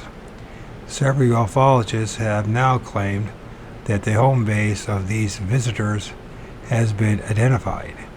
They come from a planet circling a star in the southern constellation of Reticulus. This is by no means the first time that the supposed origin of flying saucers has been revealed, either by the UFOnauts themselves or by a deduction from words of the witnesses. In each case, the witness seems genuinely sincere and believes in the revelations, but in each case, the revelations contradict what all the other contactees are saying.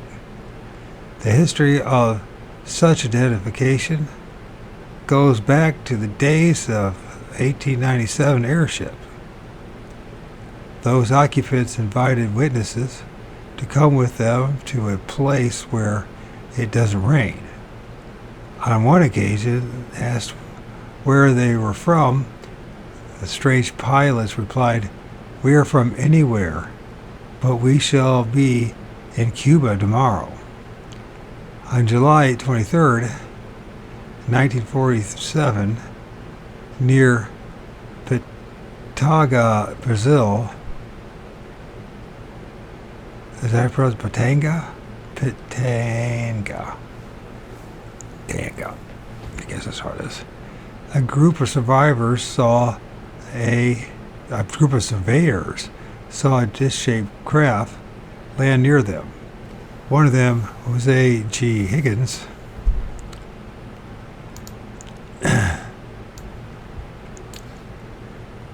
saw three beings in shiny clothes. Translucent suits emerged from the saucer. They were 2 meters tall, had oversized bald heads, had huge round eyes, no eyelashes or eyebrows. The metal box of their something. I guess a metal box on their back. They drew the solar system for the benefit of the witness and pointed to Uranus as if to indicate they came from there. In other words, it came from his butt. In 1952, a man named Truman Bethurum met space beings who claimed they originated from Clarion, a planet hidden from us by the sun. And a radio interview and a conversation with me, a contactee named Jim has identified the home base of the saucers as Orion. The entities of light that appear in energy form said they were from the constellation we call Orion. They were here to prepare us to interconnect with the next level of universal intelligence. On November 2nd, 1966, a salesman named Darren Berger saw a dark object ahead of him on the road as he was driving home to Packersburg. I guess there it is. It is all blurry there. I'm assuming it's the C in there, but I can't tell. Or maybe it's Parkersburg, West Virginia, one of the two. A man on a dark complexion came out of a strange flying machine and approached him. A man approached him. The man was dressed in a blue shirt, blue trousers, and gave the witness a message saying he came from another world called La Nunlos. On September 4th, 1967, in Latin America, a police officer named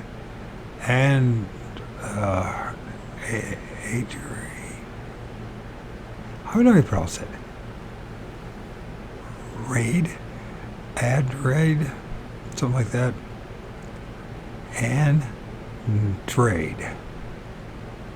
Andrade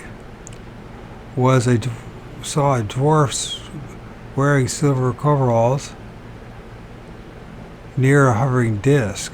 He pointed his machine gun at the creature, but a voice came from the object and ordered him not to use the weapon.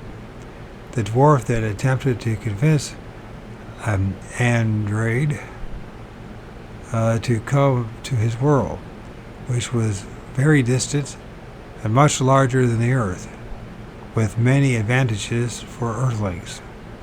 Let us not forget the UMMO off-air, which I described in the earlier book, The Invisible College, a complex series of messages allegedly coming from the Cosmic Federation of Planets has been received by people in Spain and France. These messages of the UMMO, capital letters, came to give full details on the origin and civilization of our visitors. We wish to inform planet Earth of our origin and of our purpose of our visit to you. We come from Umo, I imagine I could pronounce it, a planet It rotates around the star Iuma, recorded on the Earth under the destination Wolf 424. The mysterious beings even provided a map of Umo and details of its atmospheric composition. Finally, Uri Geller has stated that his power comes from a form of consciousness emitting from Huva, and Spanish contactee Jacques Bordes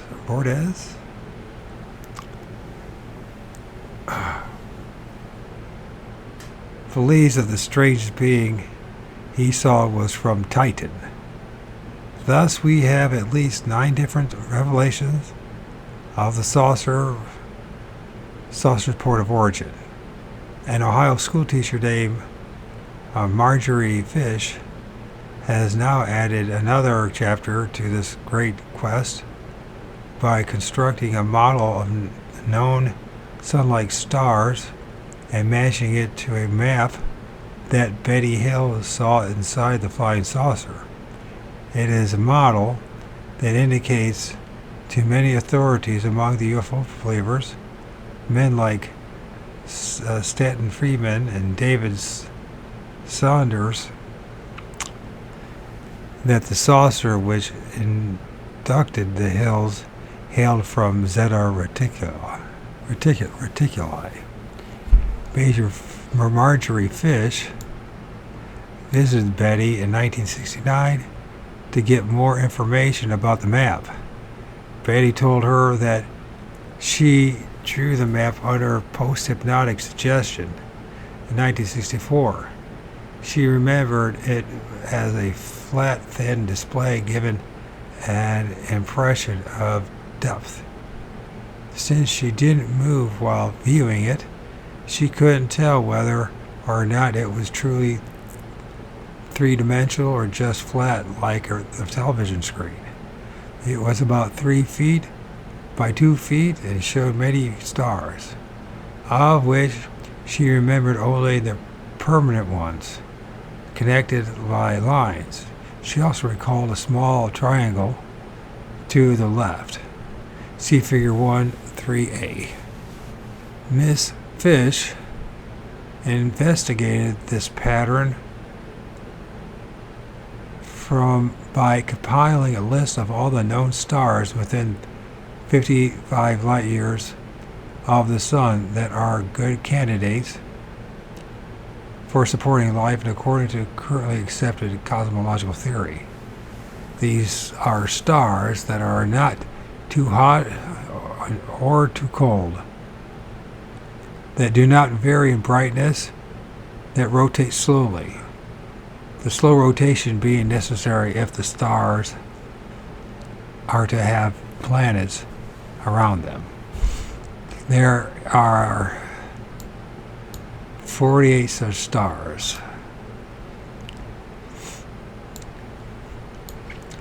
Marjorie Fish went on to build models of the positions of these stars by using beads dangling on threads and looking for suspicious alignments.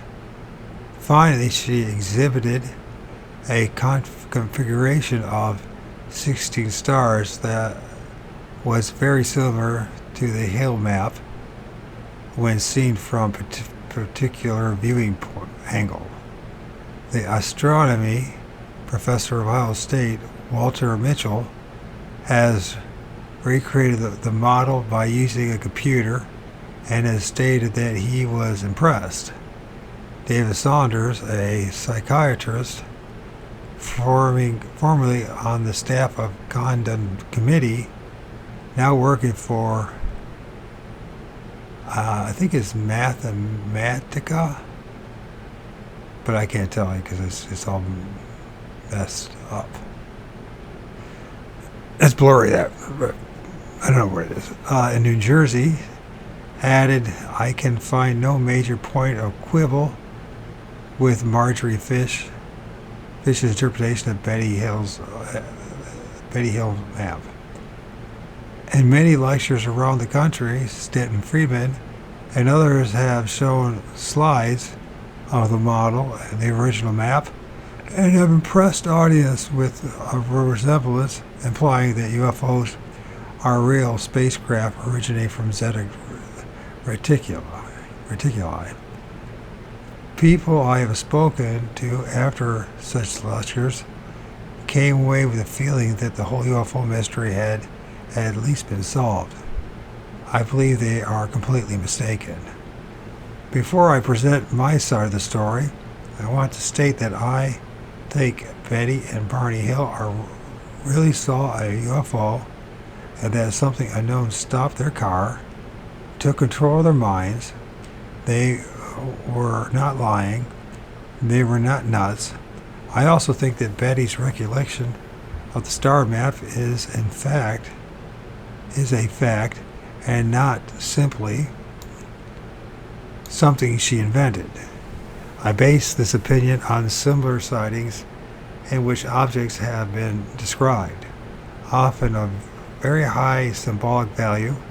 These objects generally refer to time like a clock or to space like a map or a compass. We are not dealing here with an isolated incident, but with a rather typical event. The second point I want to stress is the great value of Marjorie Fish's work. The similarity between her model and the computer map is a tribute to her ingenuity and to the accuracy of her work, recognizing that the witness is sincere and that the analysis is accurate. We still have two very important problems before us. It is appalling to find that no one has raised them, and that UFO investigators have been so eager to jump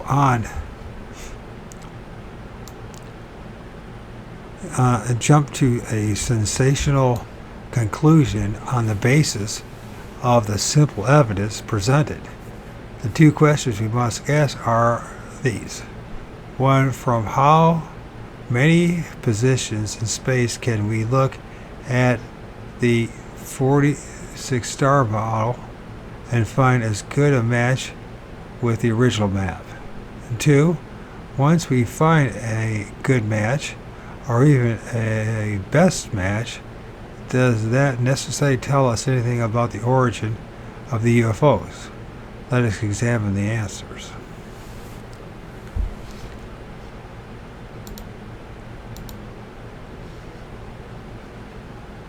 I feel like crap. Zeta Reticulus and the computer freaks. How good are you at the game of 7 errors? Compare figure 1.3a and 1.3b and look for distances. You can see at once that the sizes of the dots vary and that many angles are not the same. The pattern does look similar, but lines have been drawn on it to reinforce the impression, so that one really doesn't get a sense of how exact or inexact the true resemblance is. Superficially, there is agreement between two patterns, but the detailed examination tells a different story.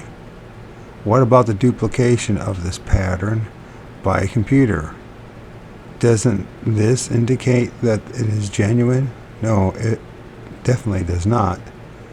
It only means that Mrs. Fish's model was accurate, a fact I have already emphasized. The question posed to the computer was the wrong one.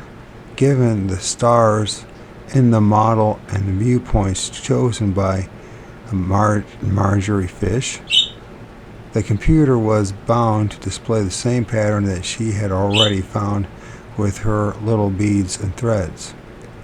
It would be a lot more interesting to ask the computer to place itself in succession at each of the millions of possible space point views and to calculate how many would give a good fit to the original map. To do this would require some definition of goodness and a lot of patience, not to mention a lot of computer time. We would probably generate at least the list of many points in space from which 16 to 48 stars form a pattern closely resembling the hill map. Zeta Reticuli may or may not be significant when these results are sorted out. Clearly, this experiment hasn't been done. It has the map of figure 1.3a and b figures, both b, and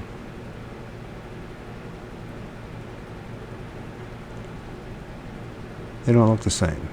The map, as sketched by Betty Hill, and B, the star identified by Marjorie Fish.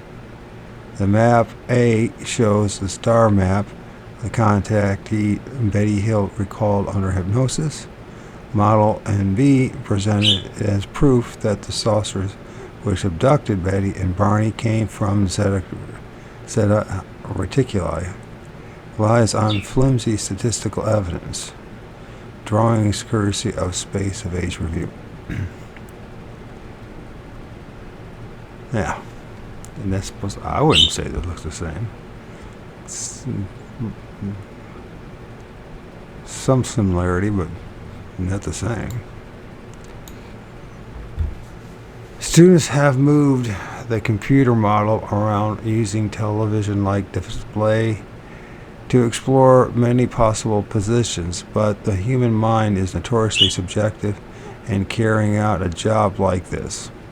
Once it has found a possible solution, it will always come back to it. The number of possible patterns to be explored in the billions and would take the lifetimes of hundreds of students to explore them all by visual inspection to see if they resemble Betty's map. How many ways are there of picking 16 stars out of 46? There are 46 choices for the first one, 45 for the second one, and so on, until there are 31 choices for the 16th one. The number of space configurations we should examine then is the number we obtain by multiplying together the number 36 times 46. It is about 2 times 10 to the power 25. That is to follow the 25 zeros.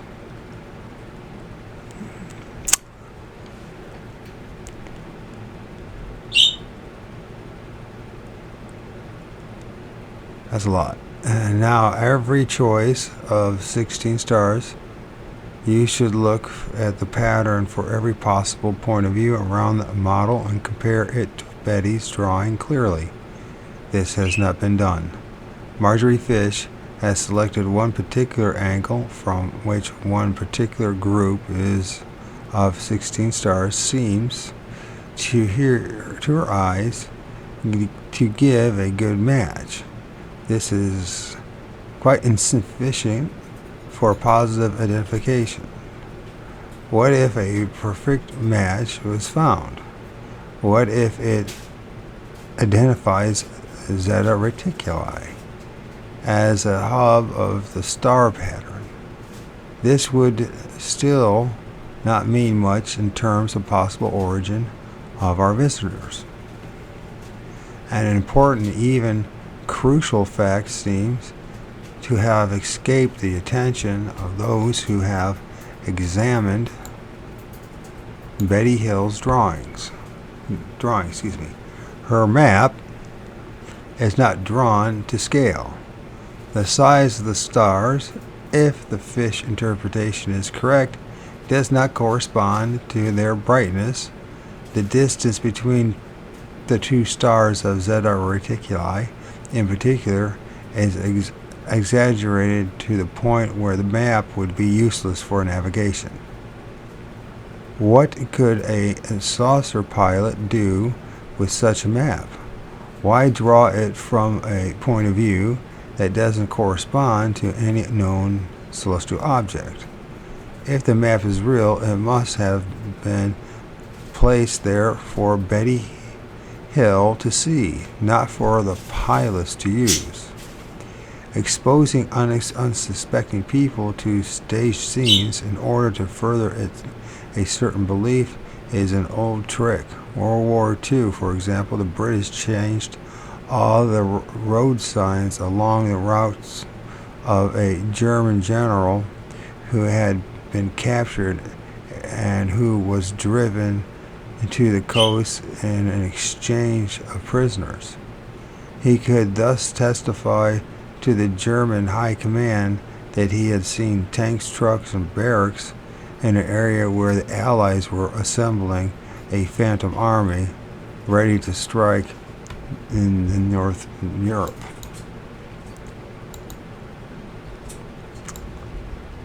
We can only guess at the purpose of staging such a scene for Betty Hill. Perhaps it serves to reinforce her belief that she was dealing with space visitors. Perhaps it diverted her attention away from something else. Perhaps the purpose was to have her convince others that a space invasion was imminent. I do not believe that any of these contactees, not even Betty and Barney Hill, have been physically on board an actual saucer. It is more likely that they have taken a non-physical trip, controlled and guided by a system of which we have no clear idea as yet, a system that acts on human consciousness. The Soviets used the term psychotronic to designate such devices, rather than one that is purely physical. Symbols it uses are engineered to have certain effects.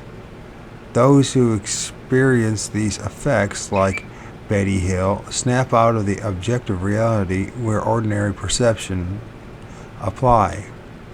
They develop alternative mental realities to cope with the amazing new perceptions. Some succeed, some fail. In the process, they become believers in strange powers beyond the realm of man.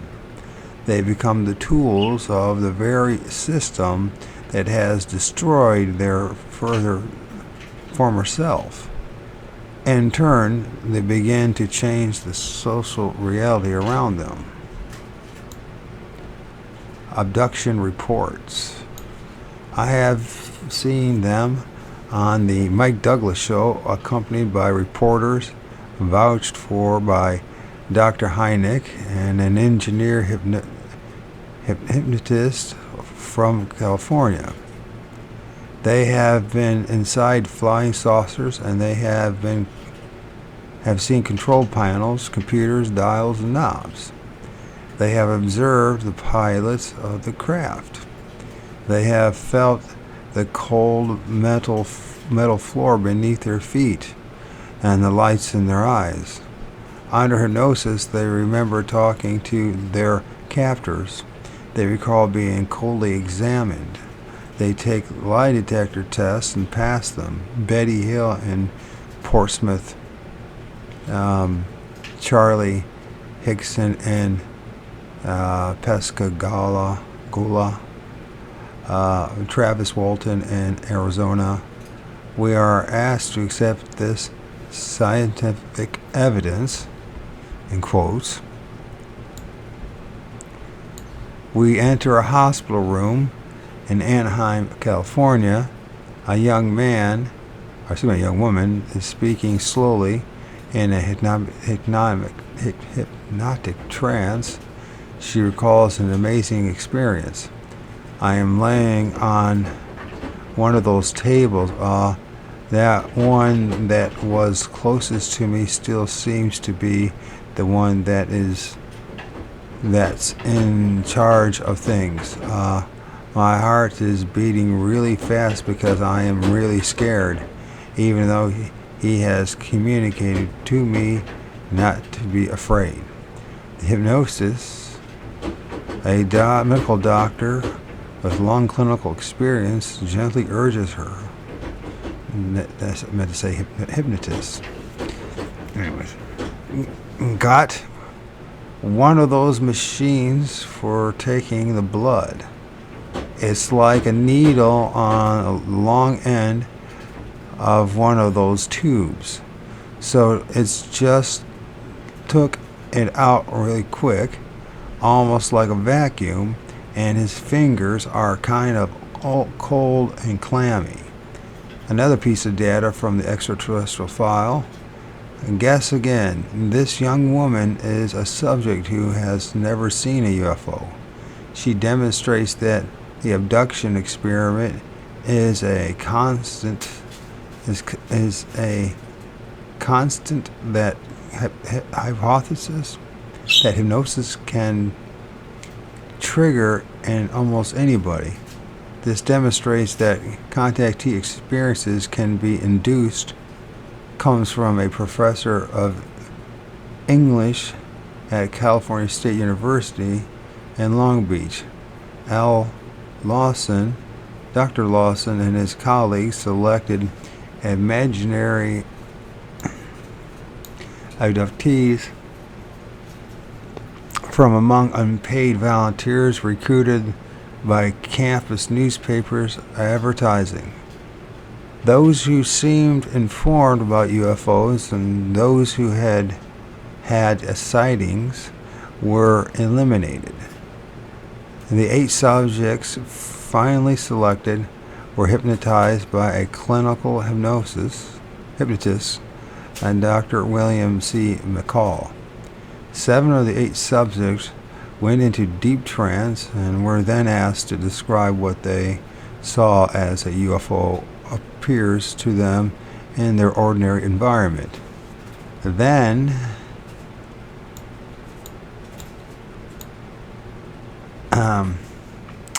asked to describe what they saw as a UFO appear to them in an ordinary environment. Then, as they went on board, met the occupants, were examined by them, and were given a message and returned safely to the normal world. Thought about the way in which the sighting had affected them. The results of the experiments were shattering. Not only did these imaginary abductees provide what Dr. Lawson called a coherent and intriguing UFO abduction narrative, but their stories were surprisingly similar to the most UFO abduction cases, like those of Betty Hill and Clark Hickson. When the hypnosis transcripts were closely compared with those from, quote, real UFO cases, the parallels became even more striking. All the imaginary subjects described many details which are identical to one found in the literature. These patterns range from the obvious, flying saucer-shaped, in quotes, or rare and even obscure, though well-established details of high strangeness. The study does not demonstrate that UFO abductions are imaginary or that the hypnotic regression of witnesses is always worthless. but it does show that many aspects of experience may originate in the witness's mind. These remarkable experiments cast a serious doubt on the validity of the hypnotic regression to which many over-enthusiastic investigators have subjected UFO witnesses. To the lie detector test, but the lie detector test tells the whole story. The answers of the spacecraft believers. After all, what could be more scientific and reliable than a psychological stress evaluator or a polygraph operated by trained personnel certified by an accredited professional organization? Before accepting such statements as evidence, ufologists should get better information on the reliability of lie detectors. For example, by reading the report by the Committee of Government Operations entitled "The Use of Polygraphs and Similar Devices by the Federal Agency," testifying before Congress, the experts from the Department of Justice explained why U.S. attorneys were instructed not to seek the emission of evidence of polygraphic examinations and to oppose all attempts by defense counsels to seek the admission of such examinations. Among the reasons cited by the Department of Justice witnesses against the admissibility of these tests were 9 important observations. 1. There is no specific reaction that indicates deception. 2. Apparent psychological indication of deception may come from psychological factors. 3. The moral attitude of the subject towards lying may affect the outcome. 4. The subject may be able to fake responses by intensifying his reactions to control questions. 5. Aberrations or instability of the subject. 6. Taking of depressant drugs. And 7. The physical circumstances and all affect the subject's reaction. What is more important with the UFO witnesses is that 8. The complexity and nature of matter discussed may bias the recording, and 9. Excessive interrogation on the subject prior to the test and involvement in repeated UFO sightings affect the accuracy of the results. In no abduction case have the investigators taken precautions against these problems. Abduction experiences and the contact experiences, which seem at first to suggest an extraterrestrial source for the UFOs, can result, I think, from deeper, subtler, complex processes of the human mind. These processes can be triggered by suggestion, hypnosis, drugs, and the physical tools of deception. Such deception could be the work of a higher form of intelligence, or it could be the work of human beings. The link between the images of the UFO world and those of human folklore resides in the psyche. The technology of the UFOs is not designed to carry little men from one physical planet to another. It is designed much more simply to trigger the already existing imagery we are all carrying in our brains. It is the imagery of Magonia, of intelligent beams of light and dialogues with strange creatures, emerging fully armed into our local universe, like Athena being born from Zeus's head. The UFOs do nothing more than provide the physical support for our own dreams. We do the rest. Our brains erect a ladder of symbols towards the darkened skies where the strange machines hover. We meet them more than halfway across the bridge of their strangeness, perhaps because we vaguely perceive that their irresistible, pathetic adventure is our own. Then that's the end of part 1.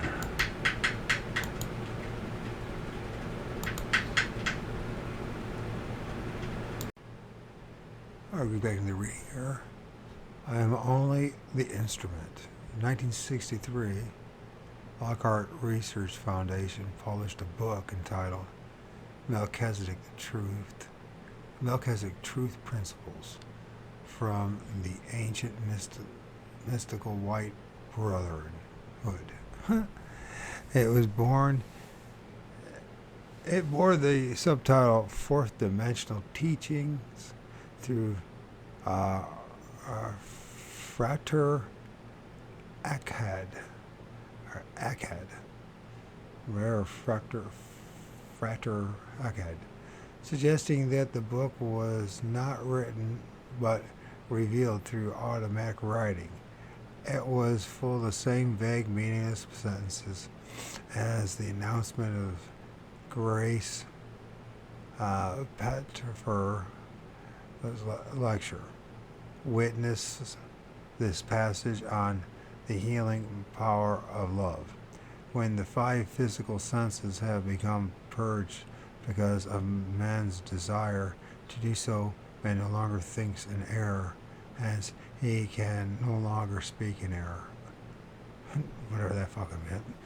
One of the chapters in the book is titled Calling a Chosen One, referring to the order of Melchizedek.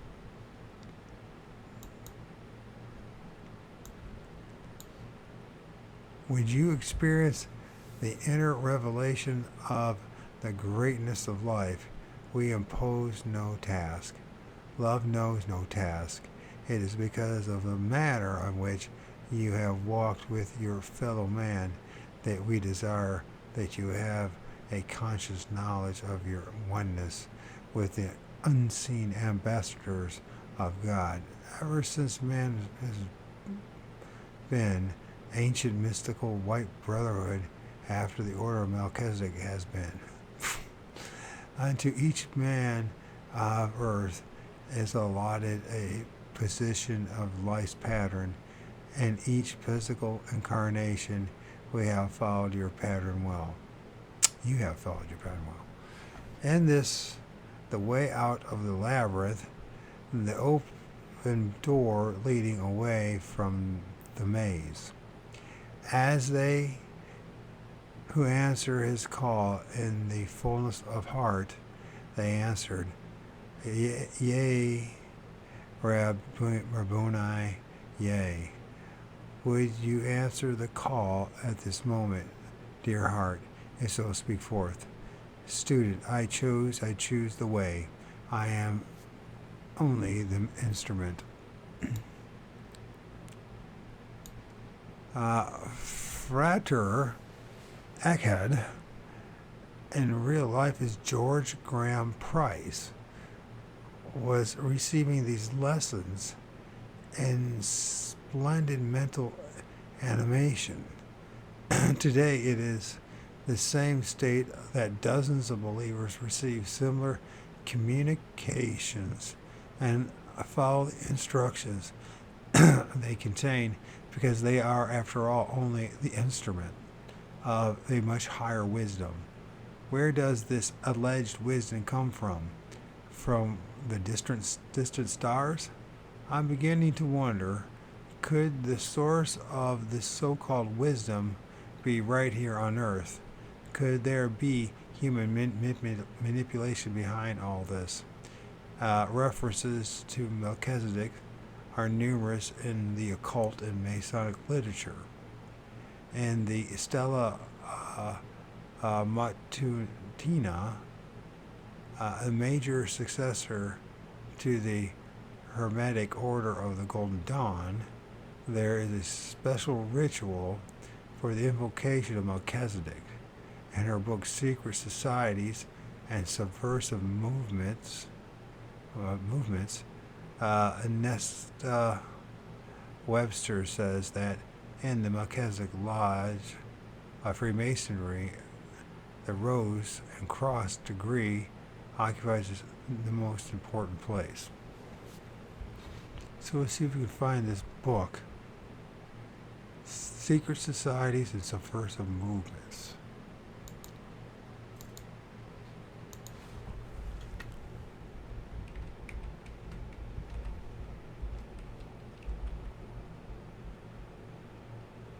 Secret. My brain's going blank.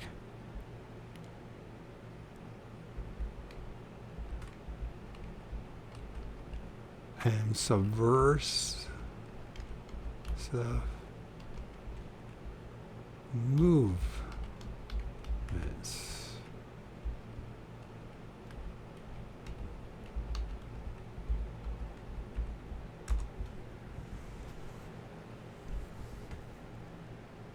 Sure enough, it might be a book worth reading.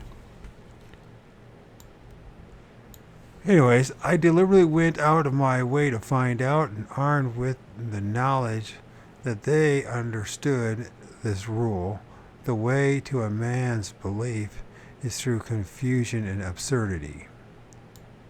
The absurdity of many UFO stories and of many religious visions is not superficial logic mistake. It is not a superficial logical mistake. It may be the key to their function. According to Major Murphy, the confusion in the UFO mystery may have been put there deliberately to achieve certain results. One of these results has been to keep scientists away. The order is to create the conditions for a new form of social control, a change in man's perception of his place in the universe. Are his theories fantastic?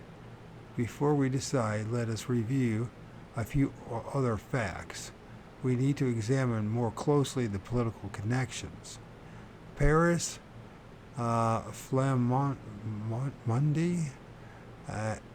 in his well-documented Age of Flying Saucers, remarked that a great many of the contactees purvey philosophy with which are tinged, if not tainted, with totalitarian overtones. It's true, you find this in all religions. New Age is bad, man. I've been paying attention to that. Christianity is awful too, man. They just very well pretends that it's not some form of mind control and total control over everything in your life, but it's bullshit. Intellectual abdication. The widespread belief that human beings are incapable of solving their own problems and that extraterrestrial intervention is imperative to save us in spite of ourselves. The danger in such a philosophy is that it makes its believers dependent on outside forces and discourages personal responsibility. Why should we worry about the problems around us if the gods from outer space are about to solve them? Voracious philosophies. The pernicious suggestion that some of us on Earth are extraterrestrial descent are of extraterrestrial descent, therefore constitutes a higher race. The dangers inherent in this belief should be obvious to anybody who hasn't forgotten the genocides of World War II executed on the promise that some races were somehow purer and better than others. Let us not, in passing, that Adamski, Venetian, the stranger of the Canigou, seen by Bordes and many others alleged extraterrestrials, were all tall, Aryan types with long blonde hair. Technical impotence. The statement that the birth of civilization on this planet resulted not from the genius and ability of mankind, but from repeated assistance by higher beings. Archaeologists and anthropologists are constantly aware of the marvelous skill with which the ancient engineers, to us Spargo de Camp phrase, developed the tools of civilization on all continents. No appeal to superior powers is necessary to explain the achievements of early culture. The belief expressed by the contactees reveals a tragic lack of trust in their part in humanity and human ability. Social utopia. Utopa. Fantastic economic theories, including the belief that the world economy can be created overnight, and that democracy should be abolished in favor of utopian systems, usually dictatorial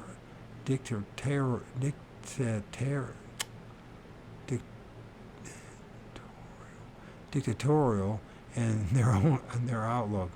Such ideas are present in one form or another in the statements that the organized UFO cults and sects are described here, and they deserve to be examined in some detail. Venetian candidate.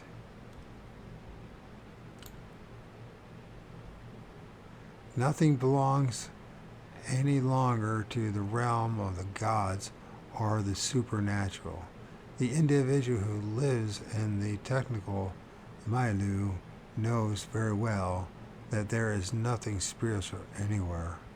But man cannot live without the sacred. Therefore, transfer his senses of the sacred to the very thing that has destroyed its former object, to technique itself. And Jacques Ellul.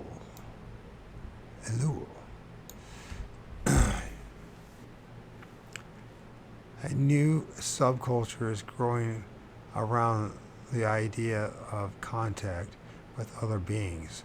What is the political and social significance? The way the believers mix together philosophical beliefs and political motivations and pseudoscientific dreams reminds me of a classical case of psychopathology. Yet these people are not crazy. They are trying to keep their balance in a world where official science no longer provides good answers. Strange phenomena designed and manipulated by forces they do not understand have scattered the reality they are taking for granted. Have shattered the reality they were taking for granted. Once irrational beliefs about space visitors are born, irrational beliefs about new social forms on Earth are likely to follow. One group has been a special interest to me because it represents an extreme form of that process. The members of this group believe that flying saucers are sent here by some race of space brothers, and they are attempting to change the political system accordingly in anticipation of massive saucer landings. We went to see Mr. T in his mansion in the California hills.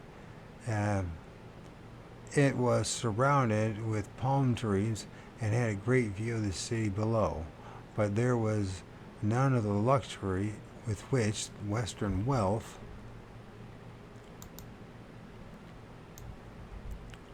tries to impress visitors. The walls at close range showed their cracks. Balconies were empty. There were no flowers or lights. Although this was the week of Christmas and the park was dampness, mystery seemed imminent. Silence, cold wind around the house, through the porch. We had stopped the station wagon at the edge of the trees to absorb the strangeness. Steve and I were about to meet the owner of the mansion, Mr. X, founder of the organization whose program included the recognition of space beings among us.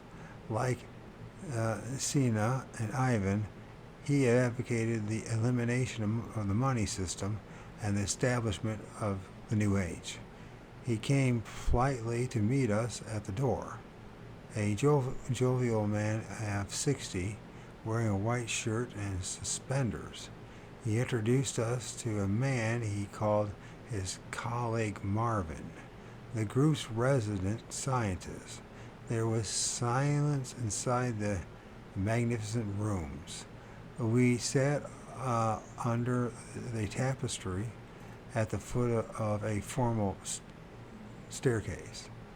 I first asked him what the goal of this group was, and he said, "We try to present the saucer point of view in our resolutions on our platforms as near as we can, which is not easy to do in one generation. To change to a non-money system would be a little harder on the economy. So we have built some ways of getting to it in a manner that will not hurt our economy and still will satisfy the people. The space people as well. Space people have okayed our platform entirely, and we have had our convention, and we have two major conventions." Steve said, "We'd love to attend the next one." Our host replied jovially, "We'd love to have you. I'll take your name and address, and we'll send you brochures as soon as they are available. But right now, we're striking for money." "Oh, we'll get it. Don't worry, but we haven't decided yet on the hotel we'll have. And in Chicago, it's possible one of the major hotels downtown, the Conrail Hotel." Steve posed as a joke, as a center for political rallies. The Conrail Hilton, did I say Conrail Hotel? It's Conrail Hilton. Brought back memories of the 1968 riots and the Vietnam War. Mr. T did not seem to get the joke. He went on, "Well, there's two Mr. T's in the world? Or is it the Mr. T that we all know from television?" "Yeah, could be. And anyway, it will be nicely presented. You know, a lot of our friends will be there that have an interest. Anyone is eligible for nomination. We don't care how many tallies it takes to vote off. We want to be sure the people get a man they want, a man or woman. It's either one. It doesn't make any difference just so they're 40 years old. This person will be your representative. Yes, he'll be our nominee for the coming election for the president. But how many people are registered?" Mr. T had to confess that he wasn't exactly sure. "We're much like the Republican or the Democrat Party in that respect. We don't really have members. We do have a board of governors, and we do have chapters all over the earth. We have some chapters in Australia, Africa, and France. Let me say this, they do have members, and these chapters, they do. Let me say this, they do have members, these chapters, they do, okay? They have their officers. Steve suggested maybe we should start a chapter. Marvin and Mr. T made approving gestures. I could already see us going into politics on the space platform. And they actually do have people like that. The world's crazy. I thought I was the only one who was crazy. Now I realize that I might not be the one who's actually crazy. I just might be just totally just fucked up, but not crazy. Many people communicate with the saucers. I changed the subject and asked if there were many people who could communicate with the saucers. Yeah, said Mr. T. There's quite a few people that have this ability. Steve had heard that someone in Arizona named Van Tassel was building a device under instructions he had received from space beings. So he asked, what about Mr. Van Tassel's rejuvenator?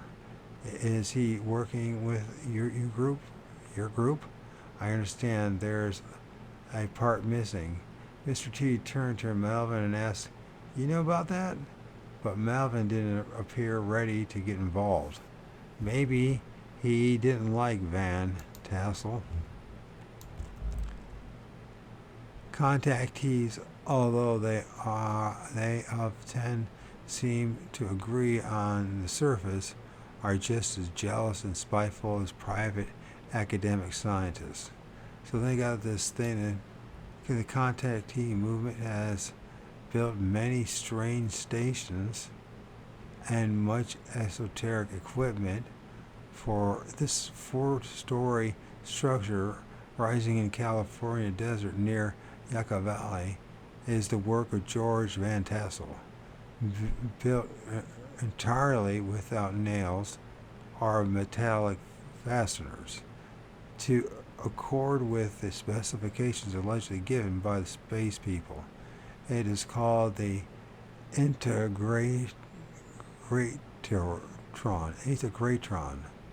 and is supposed to reverse the aging process. And this is courtesy of Halfley Report, Psychic UFO News.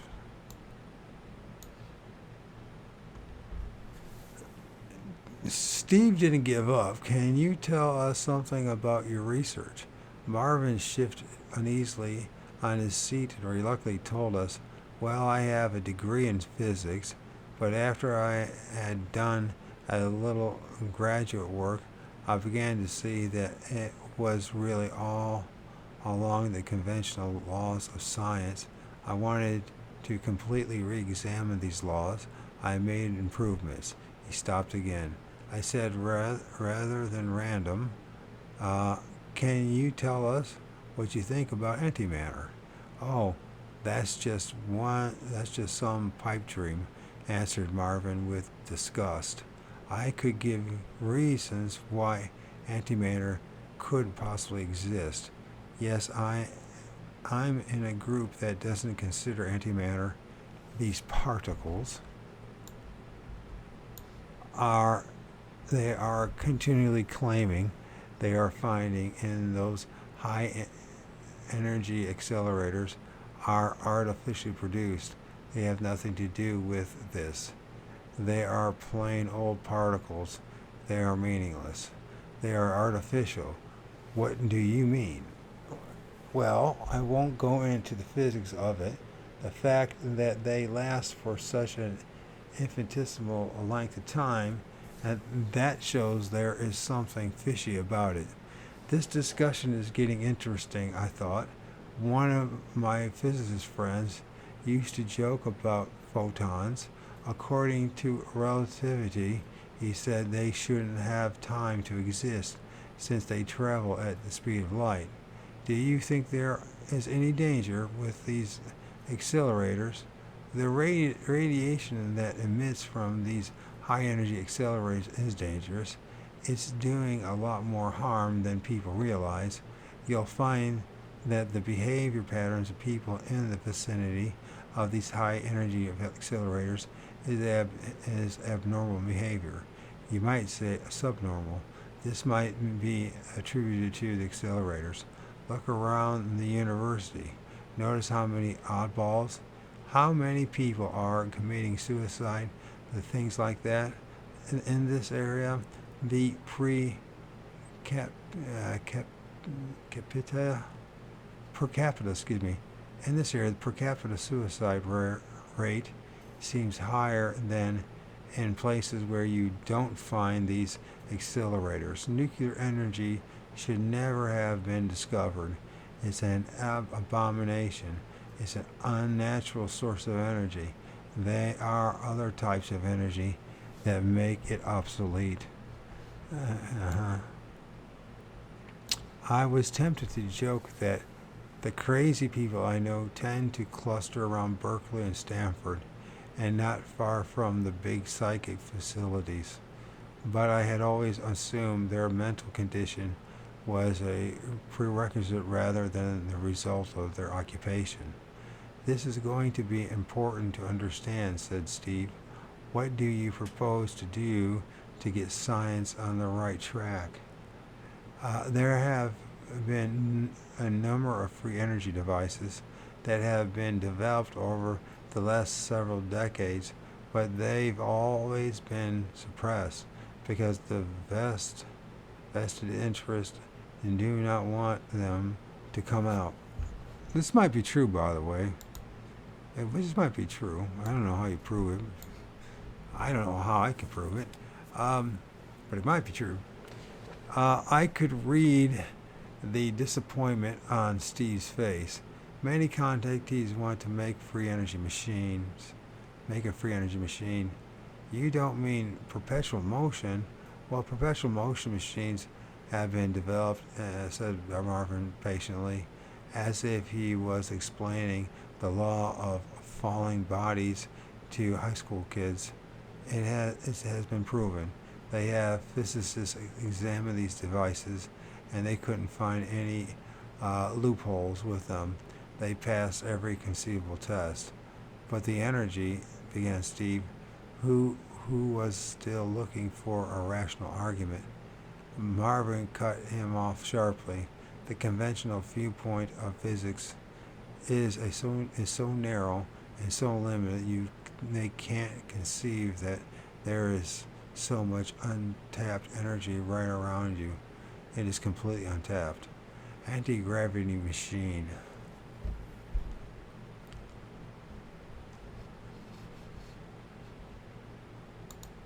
Anti-gravity. It's a bizarre world. You gotta go. I need to go through it. Then I'm starting to actually relearn scientific principles in physics. I never really learned it. Now that I think about it, even after college and university stuff. But I think that part of it is my fault because I had other issues. Marvin was now on his favorite subject, attacking the official scientists. The government has suppressed a lot of data about these machines, he insisted. The petroleum industry also, said Mr. T. How does the anti-gravity work? I'll tell you what produces gravity. It's a frequency range in the electromagnetic spectrum between infrared and radiation band. Okay, in terms of wavelengths, 0.3 to 4.3 millimeters. If you generate electromagnetic radiation in this range, you'll get gravity effects. I won't go into how the Earth produces its own gravity. A lot of it we get from the sun. I was confused already, but Marvin was just getting started. Experiments have been done in the laboratory where you get a large metal ball or a lead ball and you measure the attraction. It's a thermal agitation of the molecules in these balls, that radiation from the surface, and a certain infinitesimal percent of the energy is in that gravity range. The frequency range that gives gravity effects. We still don't know how And do we? We can't. Still struggle to define what gravity is, don't we? That's what I've heard. I've never seen anybody definitively prove what gravity is. I mean, but then again, who am I? I'm a dummy reading messengers from deception. Messengers of deception. Excuse me. I can't even say the book's name right. What Marvin was saying was perfectly absurd, but we didn't contradict him. Marvin's saucer theory involved something I would often hear in my dealings with contactees groups, crystals like those we had used in the Mojave Desert. Well, crystals are the reason why we have computers, so there's something about crystals, that's for sure. I'll give you an idea of what saucers use for their propulsion. By activating certain types of crystals with sounds at certain frequencies, you'll generate those frequencies at high intensities. I have a theory. Instead of using electronic device for getting the frequencies, we can do it with crystals by activating crystals. Do you think that's something your group will do, sponsoring this kind of research? If these facts come out, it would mean a lot of textbooks would have to be rewritten. All the universities would have to change. There would be a big upheaval in the educational system. Also, economically, they would have to scrap billions of dollars worth of equipment, and they are not about to do that. And all that these scientists have got a good thing going. They are drawing nice fat salaries. A lot of them know about this and worry about it. In fact, I got it from a friend of mine who knew about this in science. They hope it won't come out in their lifetime. If we get that on record, perhaps we could show it to NASA and get a response, suggested Steve, trying to calm Marvin down. Oh, that NASA is just as rotten and as corrupt as anything else. It wouldn't do any good. Marvin and Mr. T had just illustrated the growing mistrust of big science, an establishment that laymen see as inaccessible, entrenched behind its textbooks. They have expressed this mistrust in extreme, fantastic terms, but somehow it may find more powerful social forms. And it's true, we don't trust science, the scientific community, but we have good reasons. Jesus controls the end of the universe.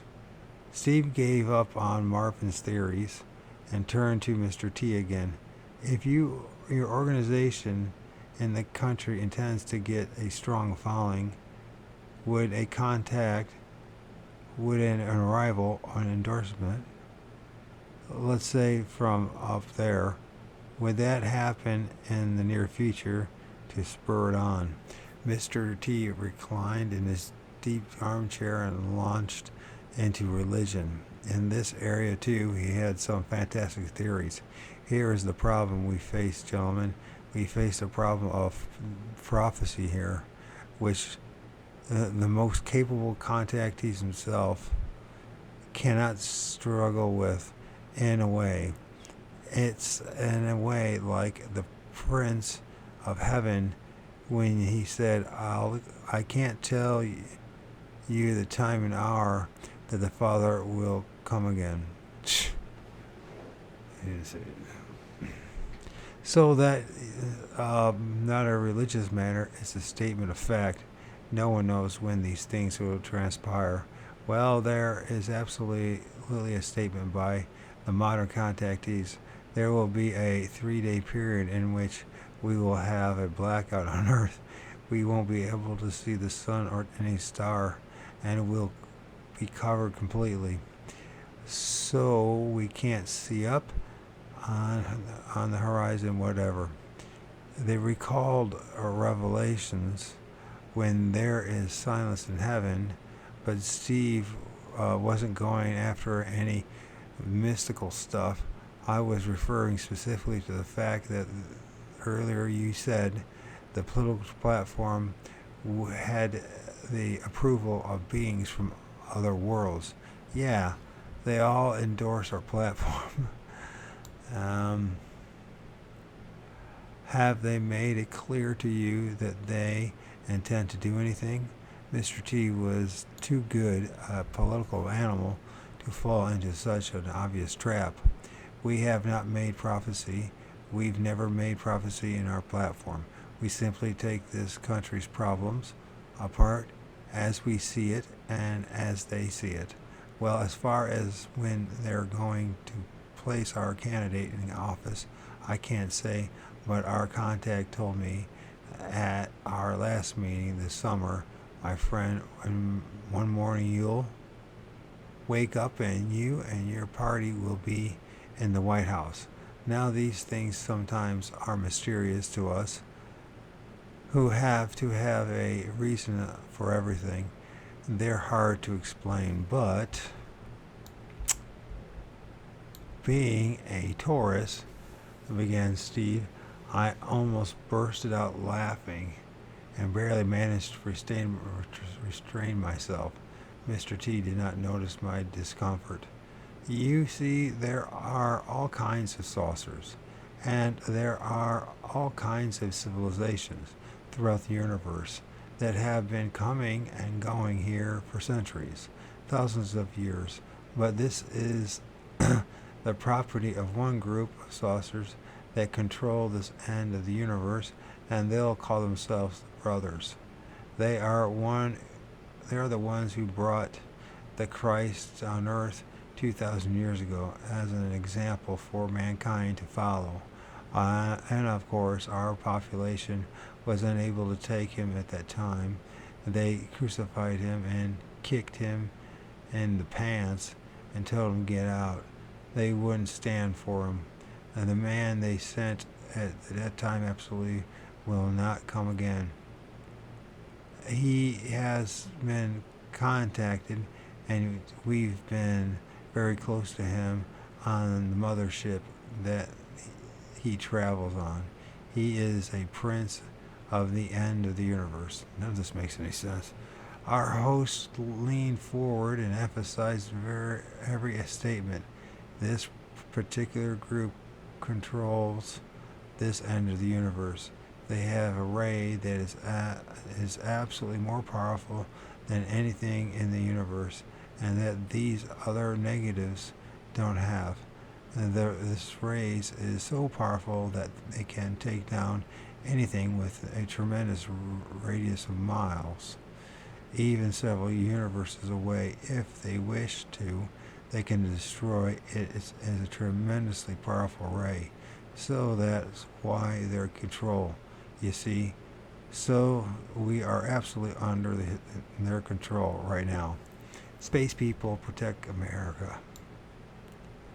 The discussion had already jumped from science to social issues to religion, and the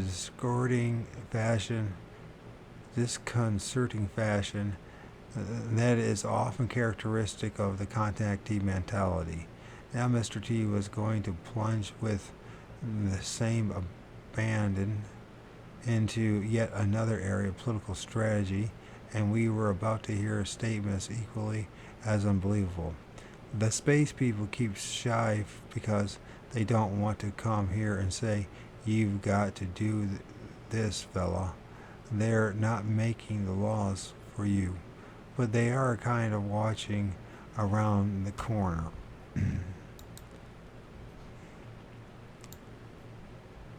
So, if we get a little out of control, and maybe Russia would start to throw some missiles at us from Cuba over there, which they have to do, which they do have, and Castro got a little out of hand, well, they might step in.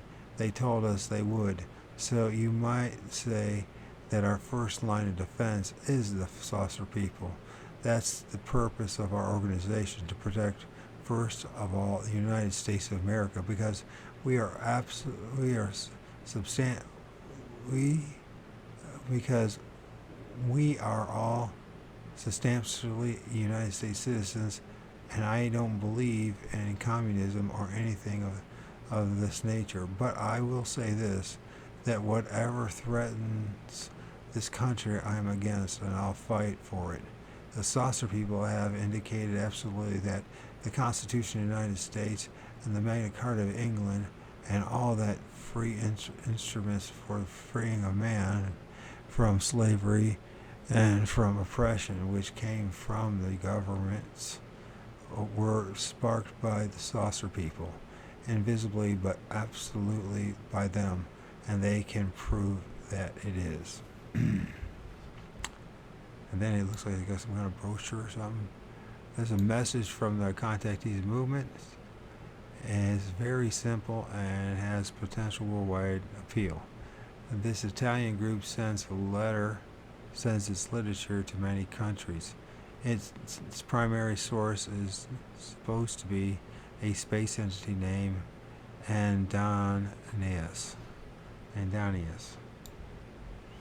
Having delivered this statement, which will surely come as a shock to historians, Mr. T concluded, so anyway, I would say that we have a lot to thank them for, things that we don't really understand, but if we went into details, we'd find that in the halls of Congress, occasionally some man that's unknown gets right up and sways the audience and disappears. This happened many times. We shook his hand and drove down towards the city. As we drove, I was thinking, what is it that prevents these men from running a real powerful government? Simply the fact that too few people believe that contact with space people is actually possible? What would happen tomorrow if continuing observations of UFOs changed this minority into the majority, or simply gave them a temporary focus? I don't believe, as many contactees do, that the increasing volcanic activity is going to destroy the Earth, or that the Midwest is going to turn into an ocean. I am skeptical about the impending disasters and the space invasions and the free energy motors. Rational talk will not convince true believers, however. It is not difficult to imagine a combination of economic and social circumstances under which contactee groups could capitalize on the public spheres. Where would people turn for advice? Not to the scientists who would instead be blamed for not forecasting the disaster, not to the government, which would be held in contempt. It might become very, very tempting to go out into the desert and wait for salvation from heaven. Contact with space may become a significant social fact a long time before it is scientific reality. Any authority was granted to you from above. Jeff, the young man described described the UFO sighting. I remember that night very well. I was close to my father. At first I thought it was a falling star. I even told my father to make a wish, but the UFO continued to move and change color. My father was mumbling, "Look, Jeff, now it's red, now it's green. My God." I confess that I was beginning to tremble. I don't know why, but I just could not help it. The father was also interviewed and said, I was heading for my car when suddenly I saw an incandescent mass in the starry sky, as brilliant and as big as the moon. It moved at terrific speed. Personally, I did not hear any noise, But my son Jeff, who was with me, later told me that he heard a metallic sound coming from the UFO. We stood there with our mouths open for about 10 minutes. The UFO flew above us for a few moments, then it went south and changed route repeatedly and moved east. Finally, it disappeared on the horizon. A typical report, question mark, the routine story of a hovering UFO, question mark, perhaps, but the young man who saw it back in 1973 is named Jeff Carter, and his father is President of the United States. The fact has not escaped the notice of contactee groups around the world. One of them has even published a message to Carter coming from outer space and channeled by telepathy. Terrestrial brother Jimmy Carter, now that you have attained the goal to develop better your program mission in the world, remember, do not do as others have done. We remind you that this authority has been granted from above. Our terrestrial operator already knew since a long time a process which was to bring you to the supreme charge of a continent full of operating strength, not always positive, but our action could render it constructive and effective, prosperous and salvaging light for all mankind. Remember, Jimmy Carter, remember, from the heavens to earth, Adoninus,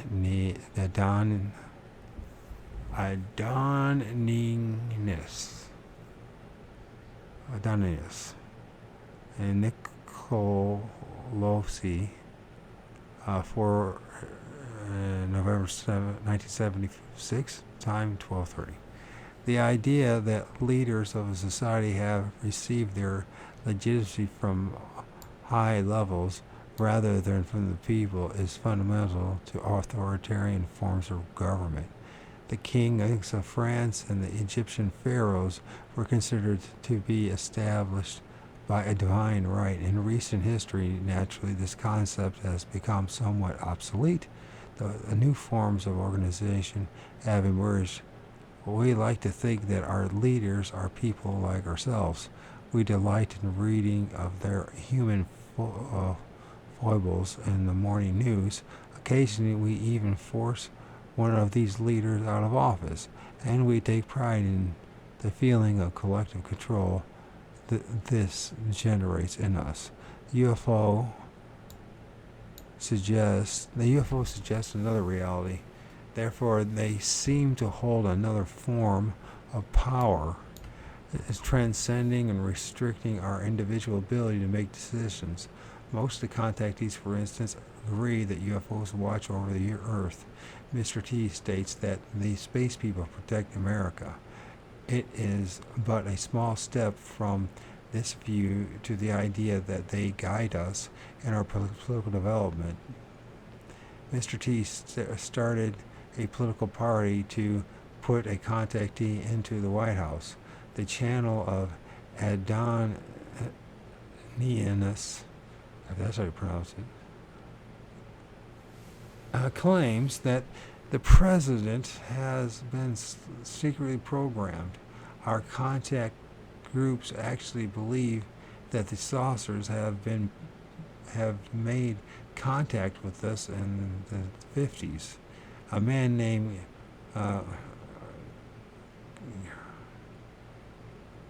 Gerald Light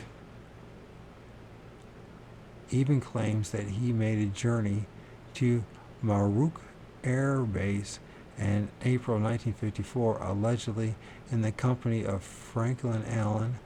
At the Hearst papers have Edwin Norse of the Brookings Institute and of Bishop McIntyre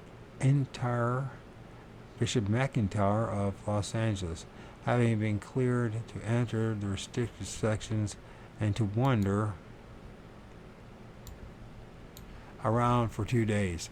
He stated that he saw 5 different types of extraterrestrial spacecraft being studied and handled by our Air Force officials with assistance and permission of the Ethereans. The same Gerald White writes that President Eisenhower was spirited away to Maroc one night during a visit to Palm Spring, also in April 1954, to meet with the aliens. These claims naturally are made by small groups who reach only a minuscule audience, yet what they express and dramatize has been thought by many people who simply have not verbalized the idea. The immense success of the books by von Däniken shows that people today are eager to believe that they are receiving help from above. If divine intervention is obsolete to our rational minds, why not have extraterrestrial interventions? From the reality of UFO phenomena, it is easy to jump to the conclusion that our space brothers are coming back to help us, and that they are already influencing our leaders. The danger in this process cannot be underestimated. Can the vision formulated by a few contactees mean changes in the lives of many? Can their message make a lasting impact in the rational, computerized world? The answer is found in the activities and the dreams of UFO subculture. It will shock you into the realization that human technology expands, that as the human technology expands, our range of awareness and rationality and irrationality grows together to fill the new voids revealed by science and heal a new anguish and it leaves behind. Of the Gulag archipelago of Russia, another from the animals. This is, he adds, direly, as far as the terrestrial side is concerned, politics again. In addition to his Melchizedek duty, Ivan is the founder of the Front for Christian Liberation, an organization called Jesus Revolution, another called Jesus People Europe, the Charismatic Christian, Jew, and Arab movement, and the Christian Society Party. I had asked him how one would go about joining the Order of Melchizedek. The process is simple, he answered. You become a member of the order by direct divine inspiration and something close to it. A month or so later, I received another communication. This came from Valverde, Italy. It was typed on stationery. The Student Center of Cosmic Fraternity, whose symbol is the Adamski saucer with 2 stars shaking hands underneath. They are the group responsible for extraterrestrial message to Jimmy Carter, I quoted earlier. The letter said, in part, our desire is to contact those who reach for the truth in these messengers and angels who have been visiting us for thousands of years. The SCCF assumes no characteristic of a human organization, nor is it a sect. It is a Messianic movement guided by beings who are very evolved, coming from space. We have secretaries all over the world which indulge the same activity on their own while offering themselves to the cause. The SCCF springs from the programming from a programmation. Never heard that word. Programmation. From a programmation that leads itself mainly to traumatize positively and consciously the souls, particularly predisposed to receive the teachings of the superior beings. Here is another organization which attempts to program us.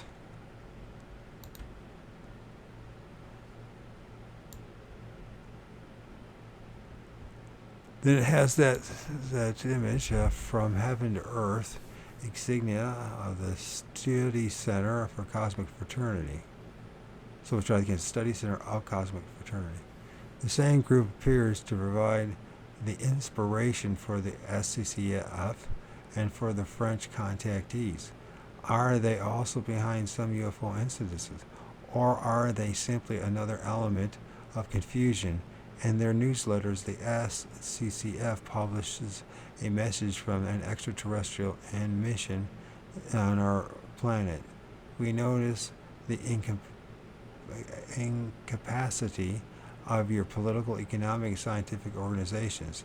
We also observe all the other known and unknown activities which engage immense resources for warlike ends.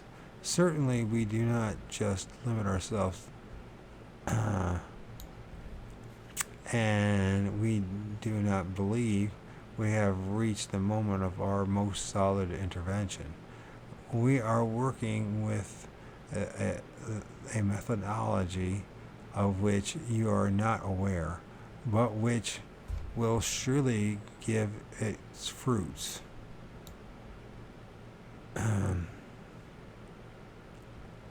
Our help will be revealed in the most appropriate time, when you will all be caught red-handed. Nicolosi, 13 January 1977, time 12:25. In his own statement, Ivan replies that the SCCF, his group, and their correspondents, like myself, are going to play a great role in the future. He invites all of us to become connected and shared our information. What information? Beyond the common attitudes, the common beliefs in transcendence. Each group has its own particular set of scriptures, its own method of channeling, its own technical jargon. The most complex I have encountered is the language of the Urantia sect, which is widely developed in North America and the rest of the world. I never heard of any of these organizations since I started reading this book. The Safaric Transports and Benevolent Programmers. The world's greatest frauds, fakers, and imposters have operated largely along psychic lines. In every age, the common people have been deceived not only by these out-and-out frauds and fakes, but also by various other psychic fads. William Sandler, A Psychology of Faith and Fear.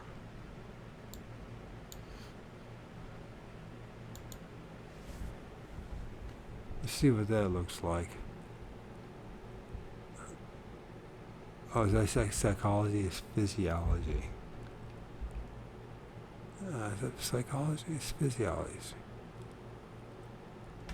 I don't know about physiology.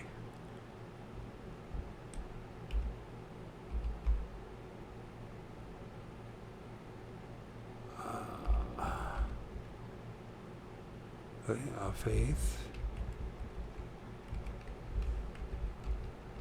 and fear.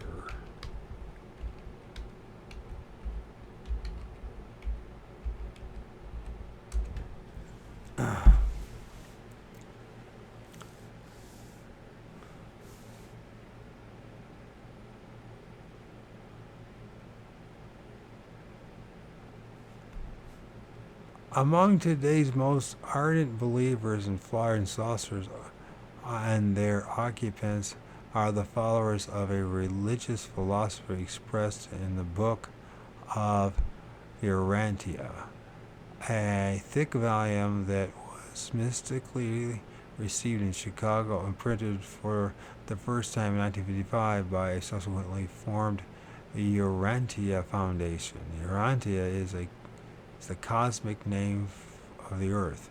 According to this system, it is the 660 inhabited worlds in the local system of Satania, situated in the constellation of Norlatidic.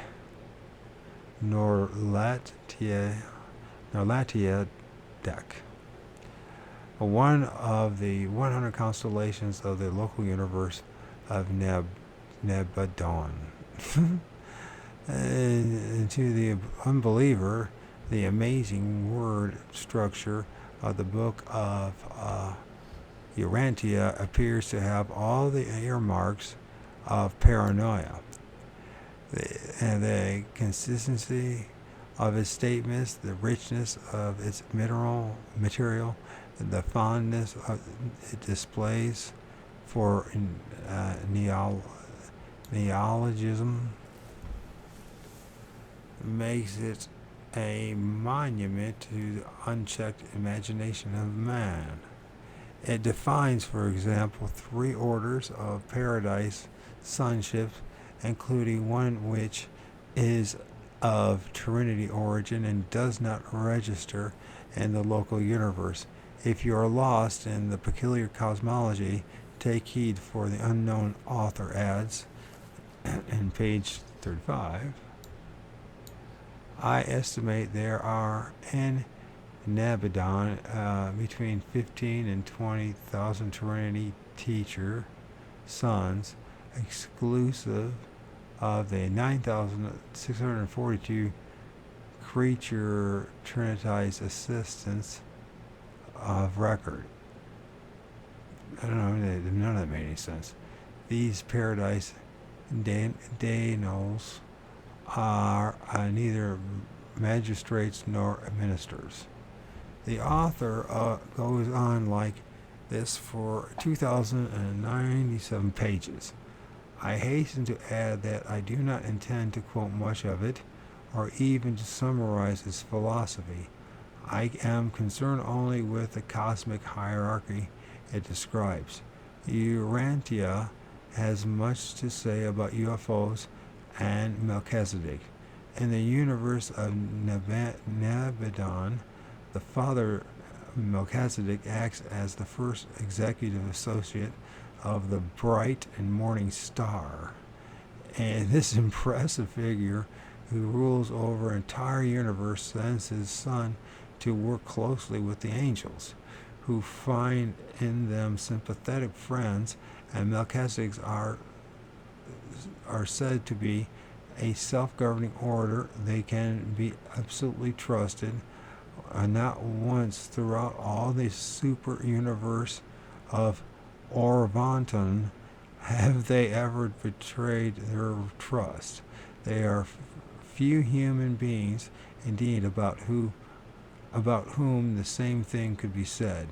These Melchizedeks live on their own world, close to the universe headquarters of Salvington.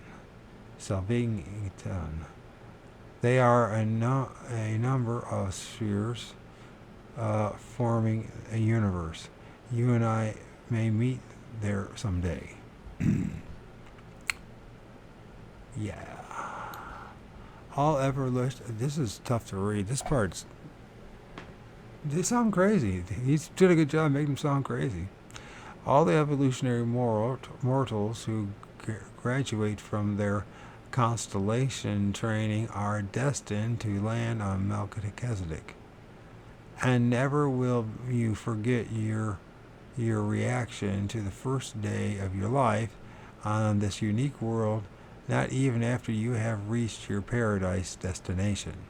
This is no wonder, for you will have the choice of many educational programs that are lacking from the curriculum of Harvard and UCLA, such as the universe administration and the comparative creature existence.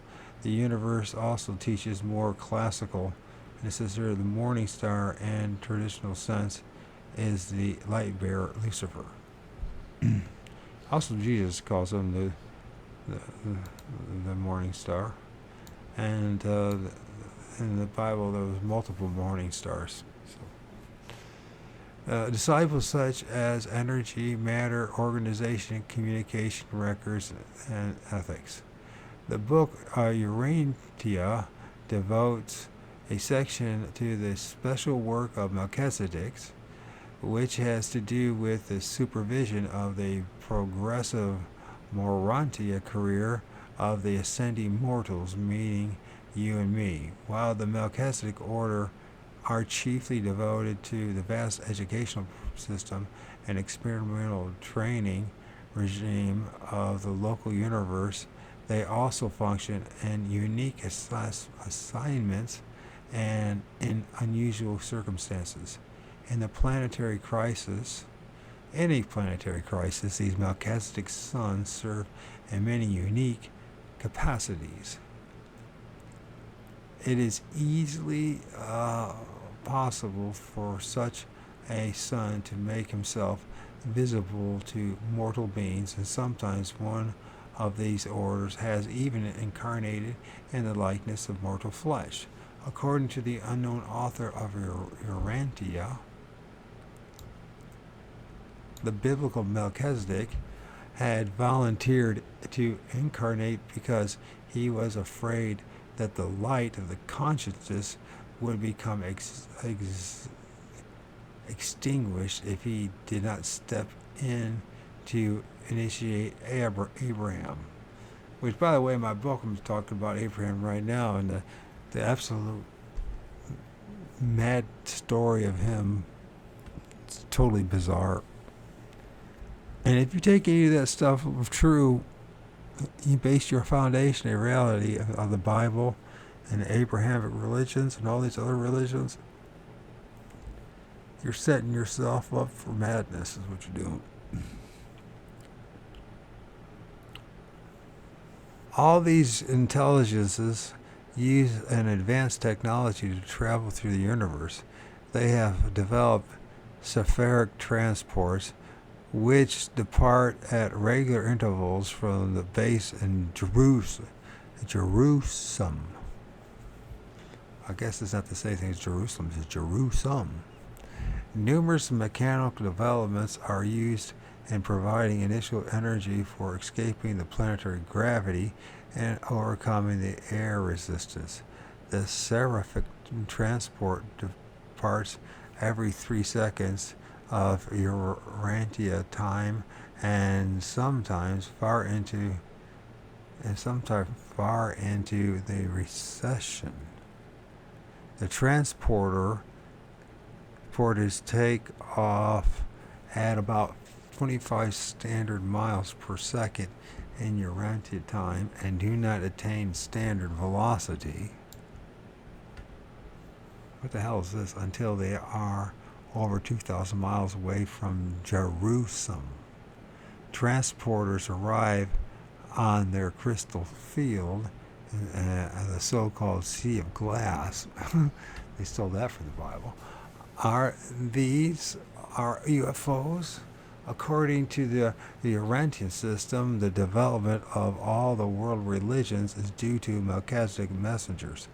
But once again, that's part of my point of my book. You can't trust these things. These things that they talk about angels and demons, they're all the same damn thing. It's one big clusterfuck of bullshit is what it is. That's what they... If these things are... Well, I know that they're real, but they're real in the sense that it's like a real deception is what it is. It's wrapping your head around how bad the deception is from the other side, as they say. And then you look at the madness that what we and men have within ourselves, right? anyways. For instance, the Salem missionaries penetrated Italy during the 6th century BC. It is claimed, paving the way for development of the Christian religion. The Book of Urantia contains a surprisingly clear and readable section on religious history and many inspired passages on morality and ethics. These sections are striking contrast to the childish descriptions of the spheres of the beyond, which the imagination of the author has populated with beings that would not survive in the pages of the most grotesque pieces of science fiction. Such is the dilemma of human faith and the challenge posed to us by the belief and curious powers of the Order of Melchizedek. It's wild fucking read is what it is. I didn't realize I get myself into.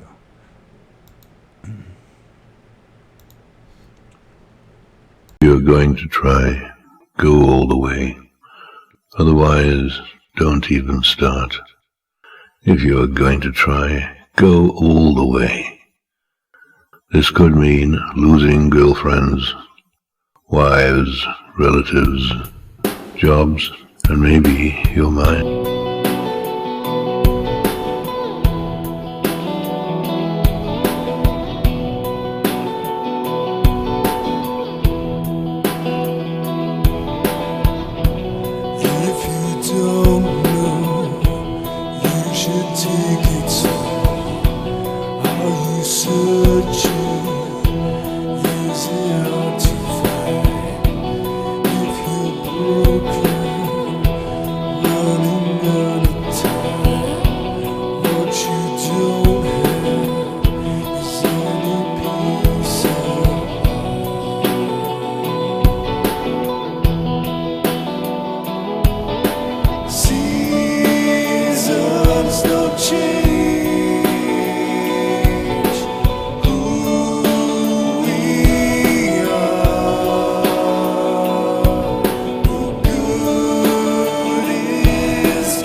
Take me there.